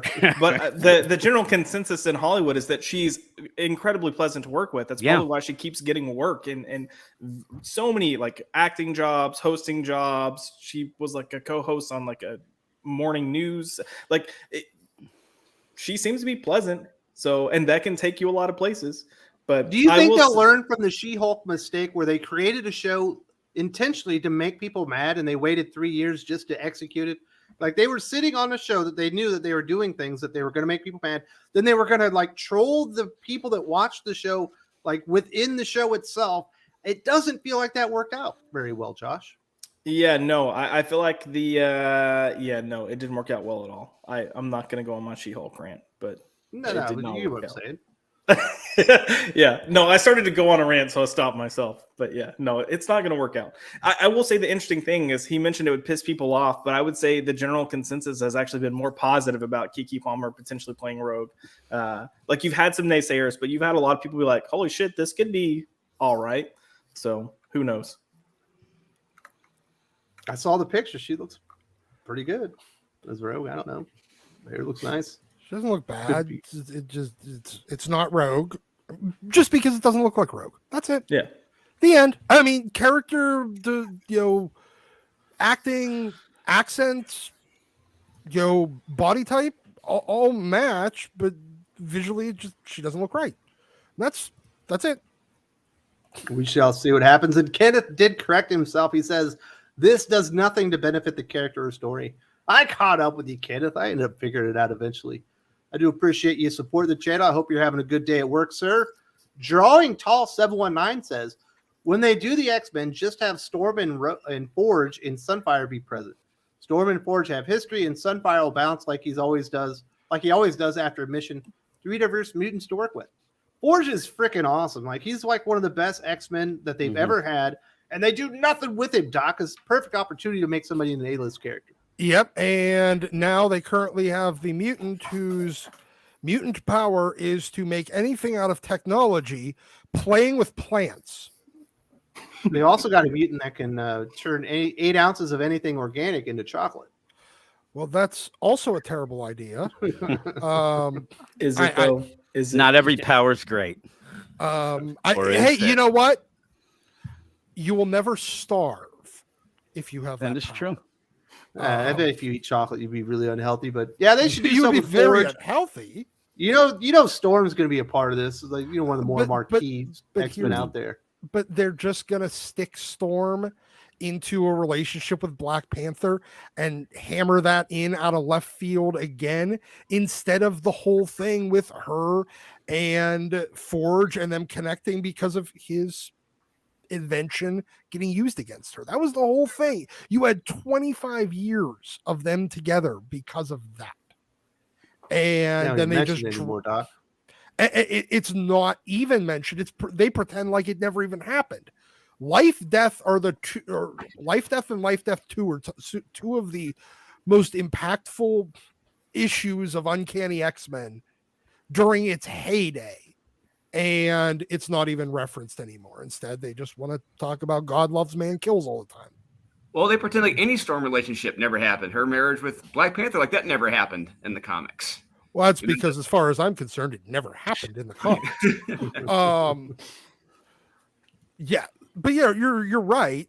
Storm just they can't have anything with Storm. They keep going back and forth between, well, she has to be a strong and independent woman, and she can't have no man. All right, you're going way off topic here, buddy. You are right. You're deviating from the conversation. Dill Lindsay says Michael Clark Duncan was the best instance of a race swap ever. Man, I'd say that really it's Morgan Freeman in The Shawshank Redemption. That was a pretty damn good race swap. That was a good character there. As far as Michael Clark Duncan, is he even the best Kingpin that we've seen? Isn't Vincent D'Onofrio better? Yeah. Yeah. And John Rhys Davies in the Incredible Hulk trial. The Incredible Hulk, he was pretty good. Was he? I think so. No. We also had Kingpin, I think, in the Enter the Spider-Verse movie, right? Spider-Verse. Mm-hmm. Yeah. So I don't know. That was a perfectly fine thing to do, I guess. It didn't really hurt anything. Kenneth Dowling has a hero fight. Shazam, aka the real Captain Marvel versus Silver Surfer. Who wins? Silver Surfer. Yeah. Yeah, Yeah. Silver Surfer. I feel like that's pretty easy. Yeah. Yeah. Sorry, Who Shazam. wins? Yeah. I actually have not read too much Silver Surfer, but I'd probably say Silver Surfer would win, just because what I do know is that he's really, really powerful. So I don't think that real Captain Marvel would have a chance. One of the only characters that, like, you have Thor that can successfully go up against the Surfer. Hulk can successfully sometimes go up against the Surfer. Obviously, Galactus. And when he isn't infected with the techno-organic virus, Cable. Or Nate Gray. Because they're the same character. What do you think, Drew? Oh, it's Silver Surfer. That's not really a good challenge. I'm like, we can do better than that. Come on, Kenneth, you can do better than that, man. You busting on Kenneth, man? It's like he's a legend. He has normally it's more he has a little more evenly matched. I think this I one's, did tend to go Yeah. Silver Surfer immediately as well. Yeah. Like, I don't think Shazam could win. No. no. Even if it was Shazam, it wouldn't happen. So Well, if it's Shazam. Yes. I do want to say thank you very much to everybody for supporting the channel. Really appreciating this, and we're having a great show. If you haven't given us a like, definitely give us a thumbs up and let everyone know we're having a fun time here. Let's talk about something that's really fun, something that was actually really good. Coming out of DC Comics this week, Teresa, we got Batman and the Joker, the Deadly Duo, #1, Mark Silvestri.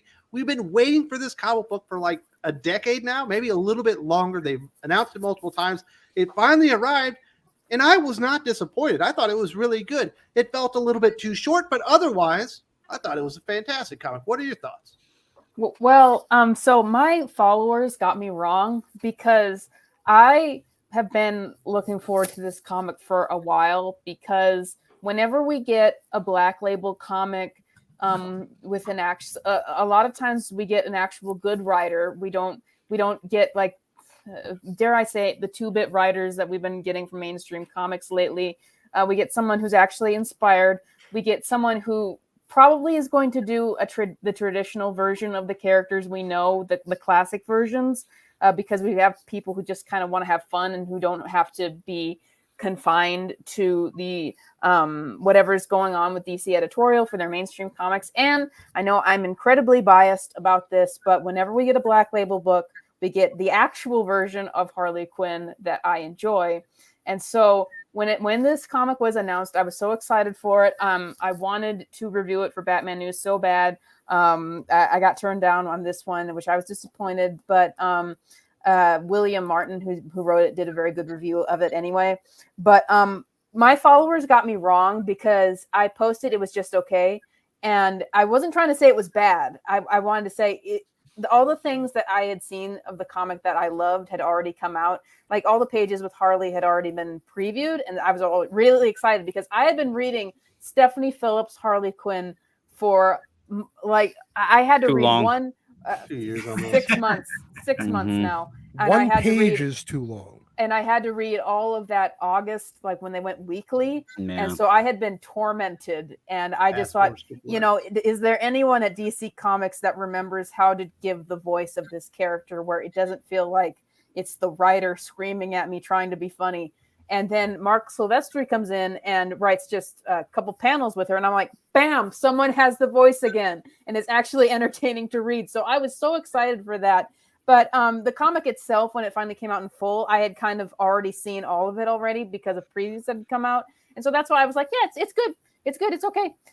But people are like, oh, no, it's disappointing. I'm like, no, I liked it. It's just that my hype had already kind of burned out a little bit because I had already seen it. But I'm still really looking forward to seeing it continue.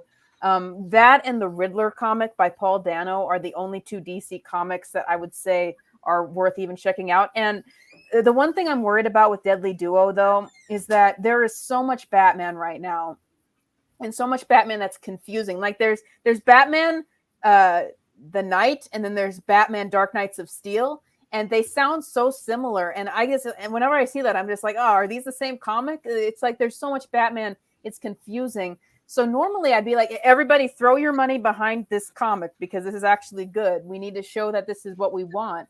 But I'm like, there's not even as much discussion as I would think for this comic because there's just so much Batman right now. And I think that it's gotten to such an oversaturated point that people kind of maybe tune out a little bit when there's a new Batman comic announcement because there's so much Batman to choose from right now. They can only pay attention to so much.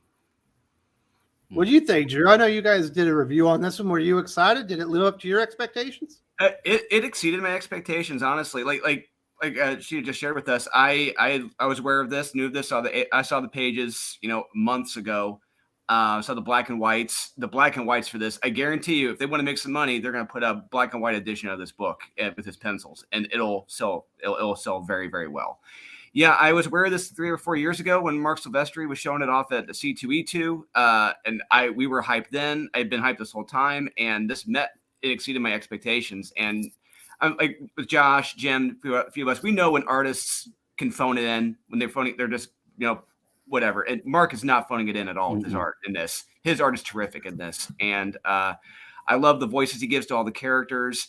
And yeah, it can get a little. The Batman shelves are a little crowded right now. I agree, and it's only going to get more crowded with the Batman Spawn coming out here toward the end of the month. And I'm afraid that this book is going to get buried with that when that comes out, and which is disappointing.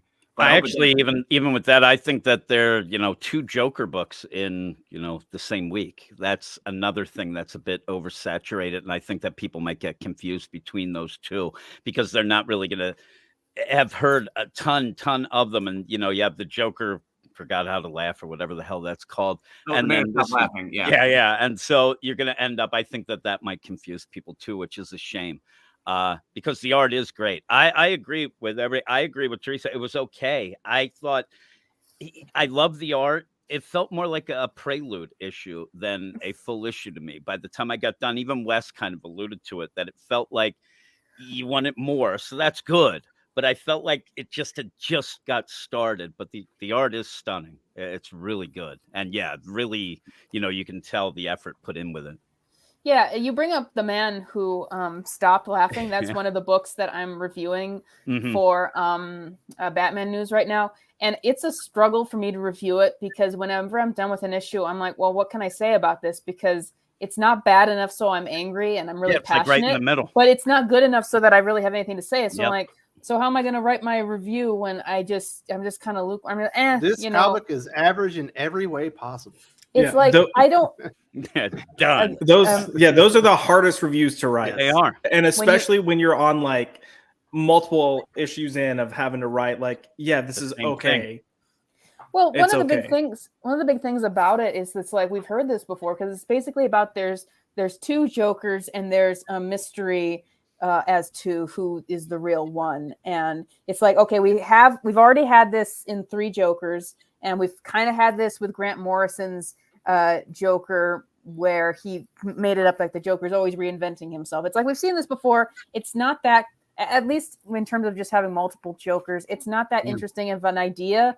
It's like we've already seen it done to death, and so I'm like, I don't really care what happens. I don't really care what the reveal is, and that's what really is pushing me off. The part I enjoyed about the 2 issues I've reviewed so far has been Matthew Rosenberg. And this is really confusing because it's like they want to extend the page count to justify the price hike. And so they have a backup story in each of the Joker books, but it's done by the same writer as who's doing the main one. And that's really weird. That's really weird to me. And in that, like you said, the Deadly Duo even has this play of another Joker, an impersonator going. So they all blend together. Yeah, but I actually, the last backup I liked because it was like the Joker fakes his suicide and then he gets to watch like the villains of Gotham give him a funeral, and then like Mr. Freeze, they're like, okay, we have to say a few words for this dead person. And then okay, Rosenberg read Mark Twain. We got it. Cool. All right. You read Mark Twain. You saw what's his name going to his own funeral and see what people were saying about you. Well, I thought it was funny because then you get people like Mr. Freeze like, I didn't care for him. And then people like saying, well, Bane is like, well, he gave all these speeches about society. And then Joker's like, that's not me. Like this person's got me all wrong. And so I actually thought that final issue was entertaining, but it's like, it's just an overall very mediocre book. And with Deadly Duo, it's got some flaws, but I'm like, well, this just feels like someone having fun with a Batman story. Like, wouldn't it be fun to see Batman and Joker team up? That's been done many times as well. It's, in my opinion, it's never been done really well. Like Batman White Knight tried to do that, and in my opinion, that's kind of one of the failings of that book is it did not do Batman and Joker together very well, and we barely got to even see that. But I'm not reviewing any books that I really enjoy right now. Like Sean Gordon Murphy's White Knight universe is like, it's a bit painful to get through and it's really run its course. And then Joker, the mainstream book, it's just very mid. And then the Poison Ivy book, I actually was enjoying that a lot more than a lot of people were. And then G. Willow Wilson really dropped the ball in its last issue. And it kind of just... Because the whole thing is that there's these people on the internet who want Poison Ivy to be a hero. That does not sell. They have tried that. And so, but they're afraid of these people. And so that's why Poison Ivy was portrayed as a split personality for a while.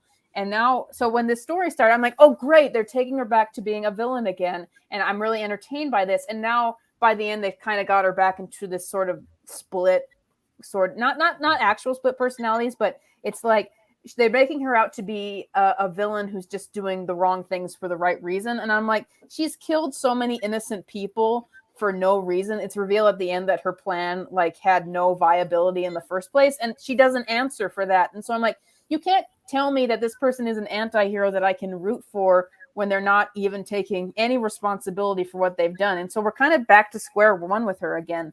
And to me, it shows... I'm getting way off track right now, but I'm frustrated because I feel like so many writers at DC take their cues or take influence from who is the loudest on Twitter. Yeah. And that's not what you should do because, I'm still reviewing the Stephanie Phillips Harley book. I'm gonna do a review on her final 6 issues of it, and as I've said so many times, I'm like, whatever you do with this character, like even if you take her back to villain status, which they're kind of teasing in the book right now, I'm like, you need to give her a better voice because her voice is so grating and so unfunny. Stephanie Phillips cannot handle comedy. I'm like, you need to give her a better voice, but right now, it seems like they're like, oh, she's not selling, so we're going to lean even more into that terrible voice. Now we're going to have Frank Thierry come on and do a Deadpool ripoff book called Harley Screws the DC Universe. And I'm like, no one asked for this, and you're just leaning more into the problems, even though you're acknowledging that this isn't working because you have to take Stephanie Phillips off the book because it's not selling, and you're just going to get more people trying to do the same thing. So I'm just frustrated because I'm like, if I was on Deadly Duo, I'd be like, I want more of this stuff. This is more of the kind of comic that I enjoy. Just classic comics with people who understand the characters. But so often it seems like mainstream comics, they just take their cues from who's the loudest on Twitter and what they think the mainstream media might say. And at DC, it's funny because you said something earlier on with Deadly Duo. It works out. The idea that Black Label's supposed to be out of continuity, it's a little less in why are those the books that are getting the characters right instead of the regular continuity? And it's because the quality writers that are doing the Black Label stuff, like you said, you don't get some schmuck doing that. You don't have Kloonrat or stuff. You have really good writers with some passion, and they get the characters. So that's why you're getting that. And it's a shame that Elseworlds type of label is the only thing, not the only thing, because Mark Waid gets at that in World's Fight, but even that plays a little loose with the continuity. And it's not just it's just bad writing. These writers don't know the characters they're assigned to them, and then they just muck it up by adding even more characters that they don't understand. And it's just ridiculous. And they can't even keep one issue together, let alone an arc. And it's just bad. And yeah, just as a side note, yeah, Stephanie Phillips Harley sucks. I just wanted to, put that out there as well. I hate talking about it every single time. All right, fellas. We're supposed to be talking about how great Batman and the Joker, the Deadly Duo are. Let's talk about I didn't love it. So there. That's because you're a fool, Jim. Well, I know no, it's a I little like bit fast-paced. You said the art is fantastic. The voice of the characters are absolutely amazing. Yeah. I just thought it felt more like a prelude. Yes, the story hasn't quite started yet, but yes. Doc, you missed out. You quit New Comic Books. You didn't read the Mark Silvestri Batman book you've been waiting for over a decade for, and I think you made a mistake. Maybe I made a mistake, but I don't care. It's a new comic. I'm not buying it, and I'm not reading it. Sorry. Fuck really you, comic industry. You're not getting any more of my money. Good. It's a Silvestri. Hey, Mark Silvestri is absolutely my favorite artist on the planet. He has been, because his art was on literally the first comic book I ever bought, Uncanny 221 or 222. So he is without a doubt my favorite comic artist, but I'm not buying it. I'm not buying it. I'm not paying. I'm not giving the current comic industry any goddamn money. Don't give in to the spite, Doc. Have hope. No, I had hope for the last 5 fucking years. Oh, I had hope for the last 10 years, and I wasn't even reading comics that long. Drained it from you, huh? I gotta say, I don't disagree with the perception, not the perception, the approach someone might have at this point to, I just don't want to give money to these people anymore, because you can only be spurned so many times. And I had this with both White Knight and the Harleen book. I'll just use this as an example, where at that point, the Jimmy Palm. So let me back up. So when I first got into the character of Harley, I had actually taken a break from comics.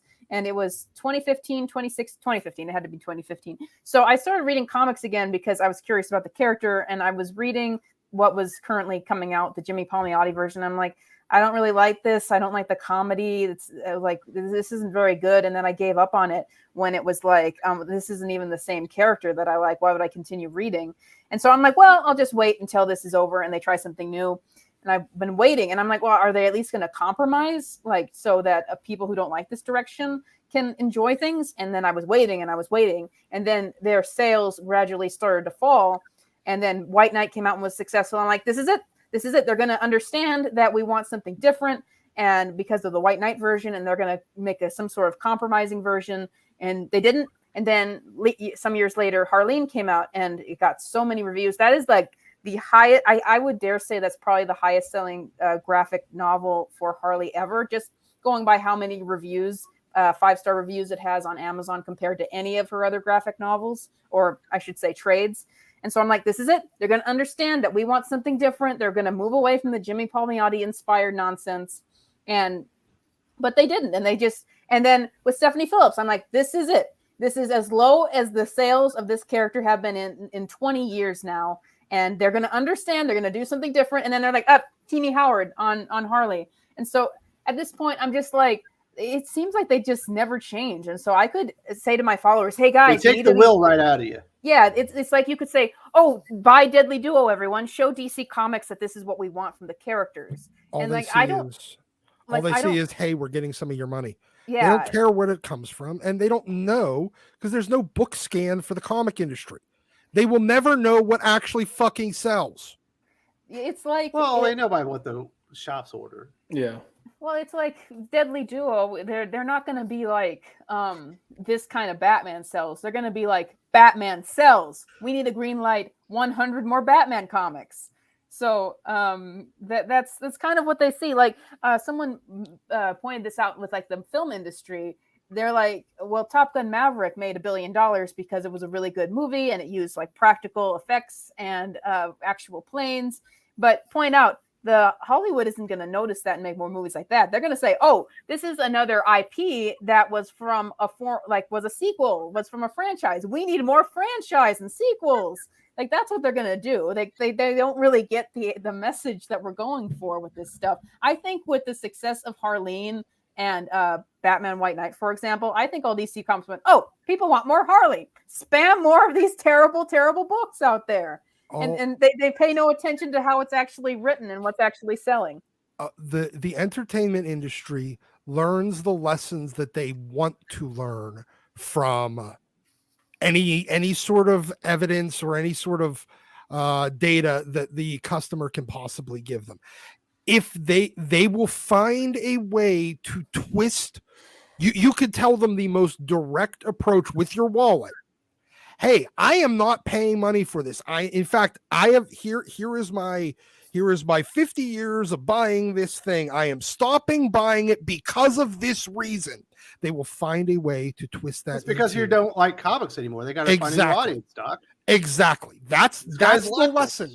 That's the lesson that they will learn, because they only learn the lessons that they want to. They will never learn lessons that they don't want to learn. It's just that simple. So fuck them. They're not getting any of my money. My goodness, this is supposed to be a love fest because it was a good comic book. You guys shit all over everything. I know, right? We're just kind of like, yeah, this was a good comic, and it just shows how bad everything else is. I got you. That's exactly it. Go ahead. Go ahead, Josh, because I'm transitioning to the next topic. You got? I was just gonna say, so I didn't get to pick up my comics until yesterday afternoon, and then Electricity was out, so I didn't get to read mine last night. I will say, just keep in mind that this comic was originally supposed to come out in 2018, so it's 4 to 5 years late. And that could, I believe. Huh? Yeah. I think it was originally announced in 2012. He started, announcing it way back, and then the DEO kind of unofficially announced it in 2018. That's like why.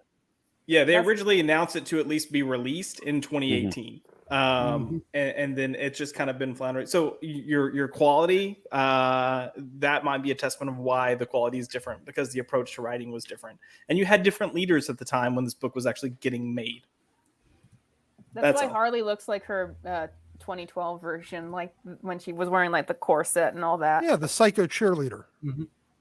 All right, so let's hear what the peoples have to say. We got a few super chats to get to. Neostar Productions villain fight: Count Nefario versus Super Skrull, villains who have combined powers of 4 different characters. The Doctor is in the house. What are you doing, buddy? You better jump on this. It's like a carrot. Count Nefaria versus the Super Skrull. Oh yeah. Oh,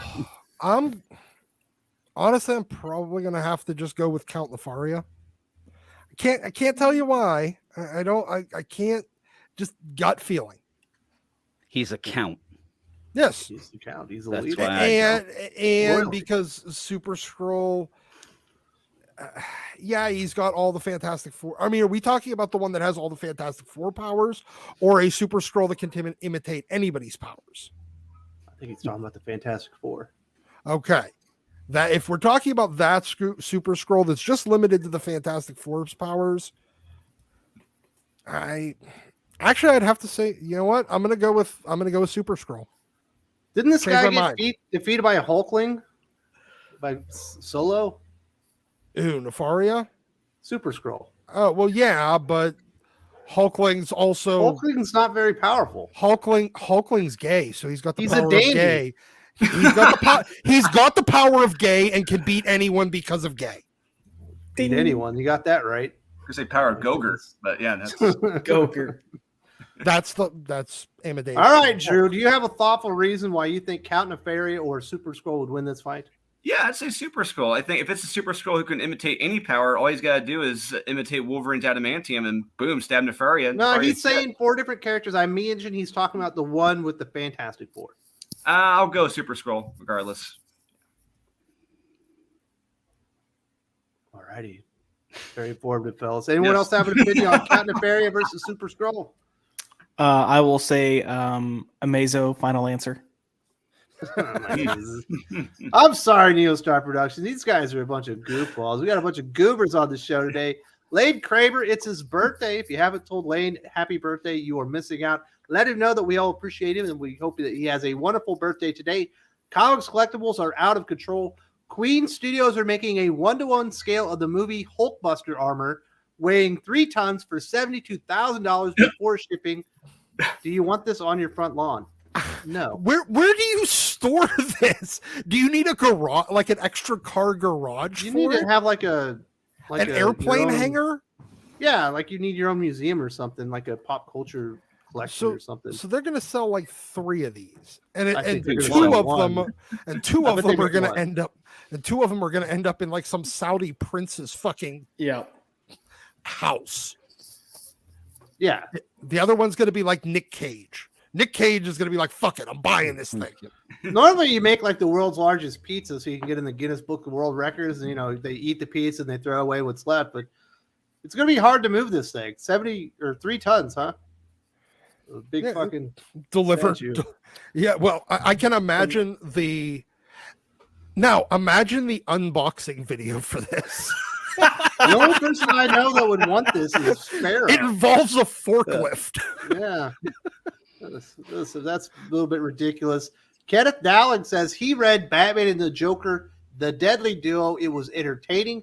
Didn't intend to buy another Batman book, but I liked it. And yeah, Silver Surfer, damn, I thought that would be more interesting of a fight.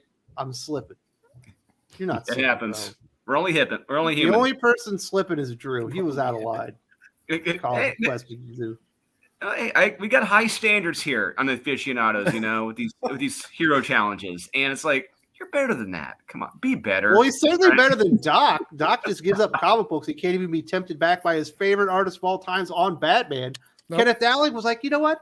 I think I'm going to take a skip on this comic book. Then he realized it was good, picked himself up a copy, and he enjoyed the comic book. Better than you, Doc. Maybe he is. Maybe I made a mistake. I don't care. I don't care. This is the Doc is Wrong show. No? All right. Common Sense. Opinions on Catwoman Lonely City. For me, it's a great comic book. I'm not reading that one, and I think it should have been ended like 9 months ago. Why is it still ongoing? I haven't. Go ahead, Josh. Go ahead. I was just gonna say I read the first issue. I thought the first issue was good, but the moment the delays started getting announced, I stopped reading it because I've been there, done that, and this wait was too long. I'll read the trade. I think that delays can kill a comic unless you are so invested in it. You just have to find out what happens. Because what happens I am surprised Catwoman Lonely City is still going on, because it's like I just wasn't paying attention to it because it had been going on for so long. I assumed that it was like done. And so it just, so I don't know, maybe I'll buy it and trade. I have an unpopular opinion. I wish all comic books would just become graphic novels and trades, because I just feel like floppies are not practical these days, and they're too expensive, and it just makes so much more sense to just buy a complete story. I wish that they would have comic book trades in like Targets and Walmarts like they do with manga.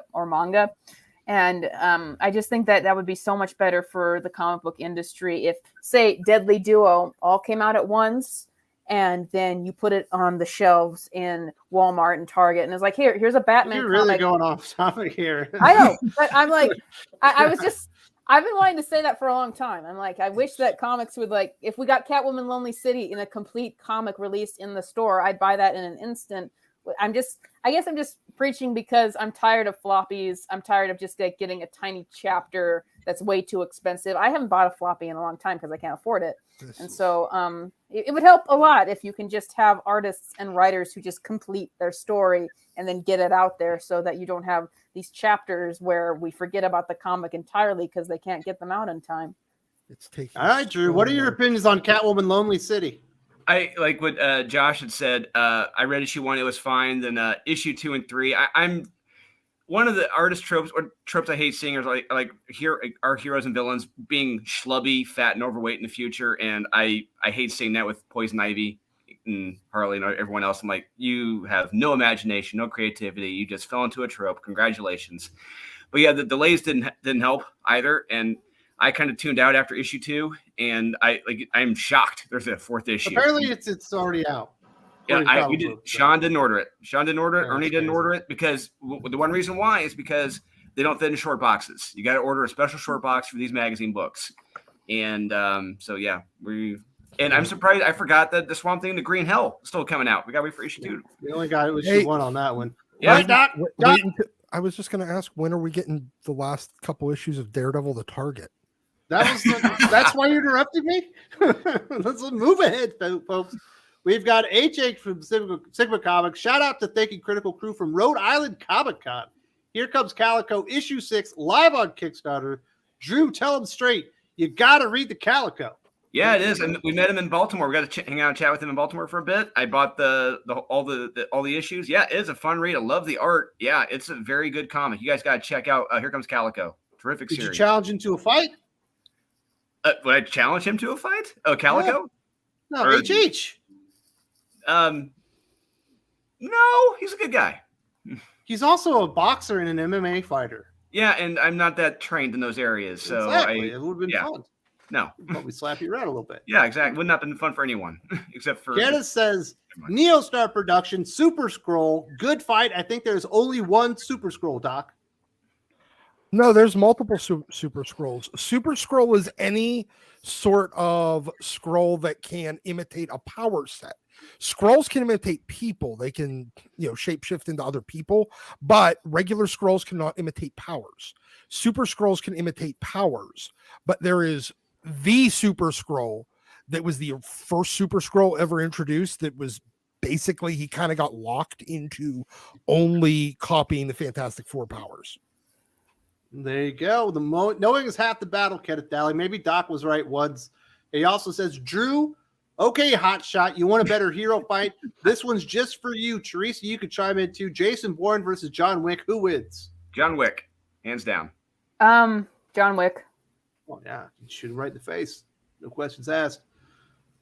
John Wick would kill Batman. Chuck Skills says, quit playing. Count Nefaria went toe-to-toe with the Avengers and the Thunderbolts at the same time, Doc. Nefaria wins. Because they're all based on power. Most of them are power projecting, and his ability is to absorb power. All the Super Scroll has to do is essentially use the Invisible Woman's power, make an air bubble around his head, suffocate him, and he dies. There you go, Chuck. You lose, I guess. Maybe that's how it goes. Let's talk about one last topic real quick. We'll talk about the Axe Judgment Day finale. Doc and I already did a video on this one, but I do want to hear from Jim and Drew on this. Jim, you got through Axe Judgment Day. Did they wrap it up well? No, I didn't think they wrapped it up. To me, it was inconsequential by the end. It made it feel like nothing mattered, and I thought it just kind of thudded overall. It just felt like just another one of these events that they go through, and then at the end, just you didn't like the hard impacting changes to the Marvel Comics universe? Those hard impacting changes, I'm still looking for them, but when I find them, I'll get back to you because it didn't seem.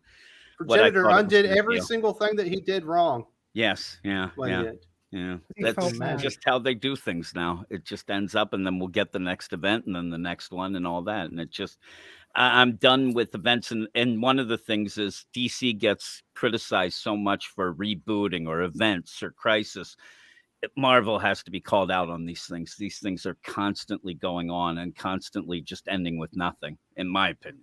What do you think of the panel with Ajax giving the Progenitor driver guy the thumbs down as he drives? Actually, I'd laughed. It was so ridiculous. But I'm telling you, that just everything in it by the end, I was just shaking my head, really, this is what we're doing now. I didn't like it, but I've been down on the X-Men for a while, so this didn't bring me back in. That's what I was hoping it was going to do, and it did not. So, Drew, by the time we got through this, there's 35 issues tied into this. Probably a $150 event. Doesn't feel like it was worth it, huh? Not a single issue. I could not believe this. And like you said, the last issue, I was laughing my ass off seeing that thumbs down. The first thing that came to mind was a History of the World Part 1 with Dom DeLuise and Julius Caesar. Let him die. Exactly. It's just this whole thing was just a fucking joke from beginning to end. I could not believe this. I hate dropping the F-bombs, but this series made me drop the F-bomb. And by the end, like they're bringing. I think I read this. If I read it correctly, they're bringing immortality to the humans now. If anyone wants it, or like they're in a certain situation, resurrected Captain America. Yeah, congratulations. Thanks for opening that another Pandora's box. Jesus Christ! And this has to stop. I know I've been saying it for a while now, but this bullshit has to stop.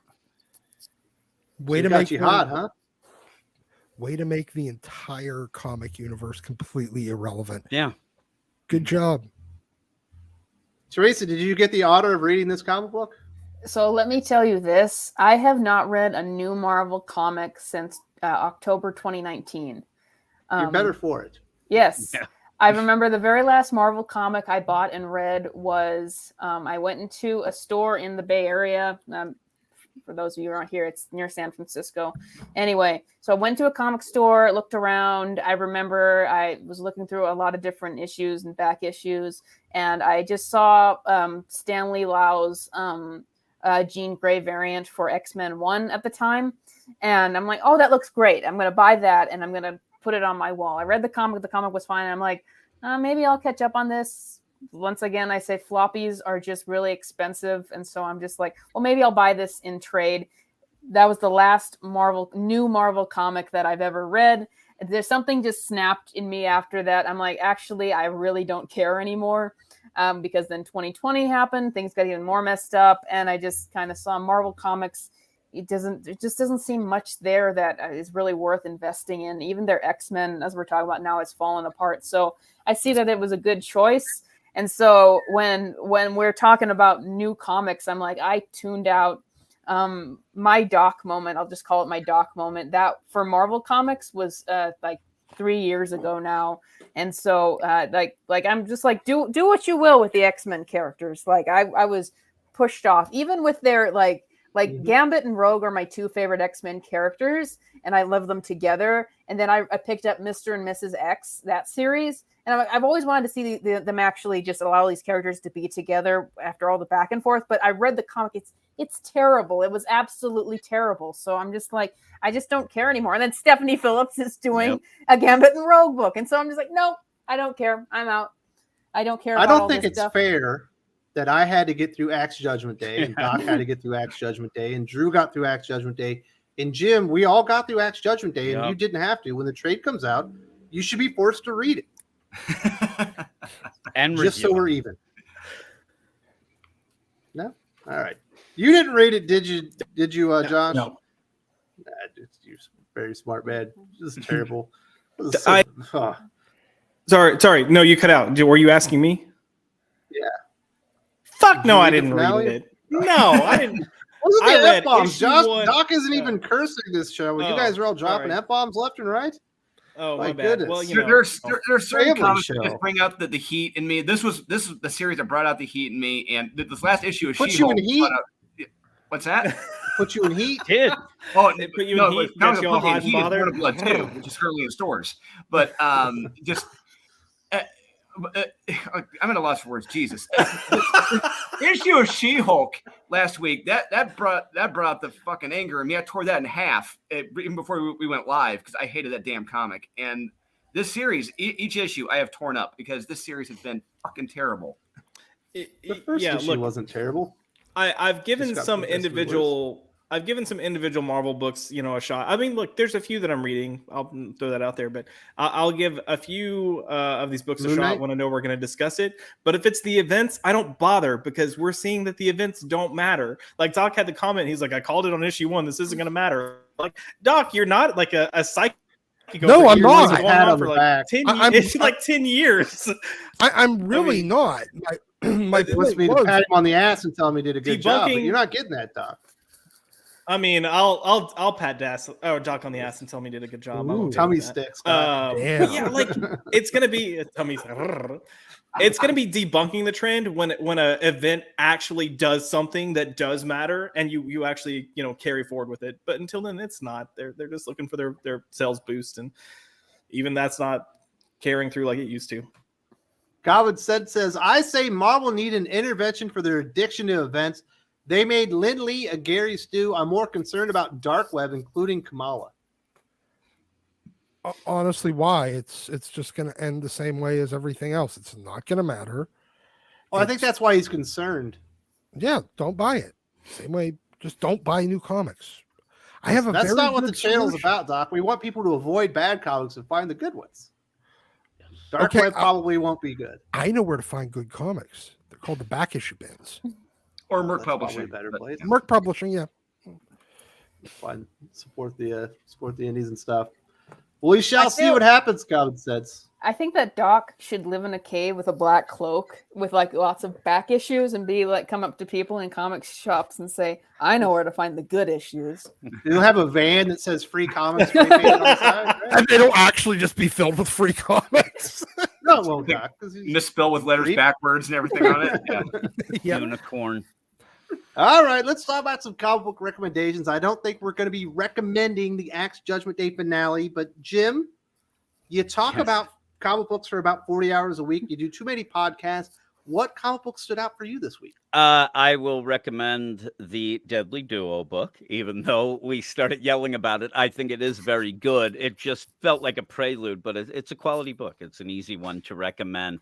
Other than that, I'd even recommend Batman this week and say Dark Knights of Steel. I'll go all DC with my recommendations. Very nice. Appreciate that one. Teresa, Jester Bell, what are you recommending this week? I would. It's more of like this month's recommendations. I would once again say Deadly Duo. Please buy that so you can buy the whole thing, so that we can, because I think that you'll enjoy it, and that these are the kinds of comics we like to read. But also Paul Dano's Riddler comic. That is an actor who is writing a prelude to his own character from the Batman. It's very good. Came highly recommended. Actors are now writing better than DC Comics writers, so I would recommend getting that comic as well. If you think that Very writer actually or that actor actually wrote that comic, I do have a bridge to sell you. Oh yeah, well I'll buy the bridge. The Hey, nihilist. actors keep diaries for their own characters, or a lot of times they do. So I think Paul Dano said he did, so that actually is reasonable. Yeah, Doc I can doesn't know that actually Teresa's picture an Paul Dano. actress. Yeah, Doc. I wasn't even listening. What? Teresa's an actress. You can't be going out there and attacking actors like that. You're gonna have to defend yourself. I can. Well, you did. I attack everybody. I'm sorry. I I attack didn't mean to. myself. Okay, now. Josh, what were you saying? You Oh had no, I was something just you gonna wanted say to Paul intervene. Dano. Paul Dano's one of those actors I could definitely see him actually writing, just because of the type of actor he is. So Kenneth Dowling says, huge recommend for Batman 129. Great book. I know you talked about it, but I wasn't spoiled on it, Wes. And he's seconding the Deadly Duo as well. Absolutely. I've got my video tomorrow coming with my recommendations, and you might see both of those comic books on it. Who else we got? Drew, what are you guys recommending up there at Comics Elite? I'm recommending you go check out Born of Blood 2, of course, but Batman 129, Batman and Joker Deadly Duo, and yeah, you can't go wrong with those. Very nice. Who else we got? Josh, you recommending comic books this week? yeah, I'm gonna recommend That Texas Blood. And then I don't know if this came out this week or last week, but Little Monsters. Has Yeah. been- Oh, that's right. Yes, That gotta is recommend good. that. Terrific. yeah, Drew, you can't recommend it. You missed it. It's Josh's recommendation. yeah, Damn it. yeah, Drew. Suck it, biatch. Damn it. Other than that, I picked up Deadly Duo. I haven't read it yet. Picked up Batman. Haven't read it yet. But those are the 4 books that I picked up. The 4 floppies I picked Why up. weren't you reading in the You're dark, happy. Josh? Yeah. Like, why didn't you look, have a little flashlight? Like, I Cell almost phone. did, but I was trying to like use my phone to watch the app, the weather app, to see where tornadoes were hitting. So I'll accept it. that makes took sense. priority. But I did read 2 books. So I just imagine you caught up in a tornado with your comic book in your hand, and Flying Try around. to keep a hold. Who else? Doc, you recommended any comic books this week? Yeah, I'm actually recommending Peter David's run, his first run on Incredible Hulk, especially issues about 334 through about 380, definitely up through 378. Yeah. Where it's the Joe Fixit era and up to and including the kind of split personality and the therapy sessions where he ends up converting into the Professor Hulk.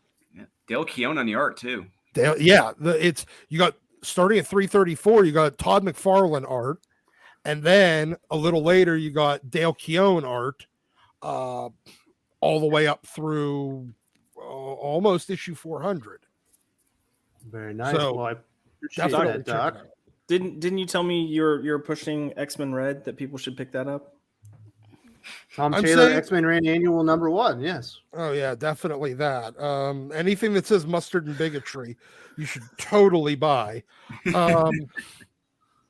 Yeah, no. All right, fellas, let's get out of here. There's big football games going on. Daddy's got to eat. Had a lot of fun today. I want to say thank you very much to all the panel. I hope everyone has a fantastic weekend. Happy birthday, Lane Kramer. I hope you have a wonderful day. We've got a late super chat from Kenneth. I love this channel, but you are all out of your mind saying John Wick can take Bourne.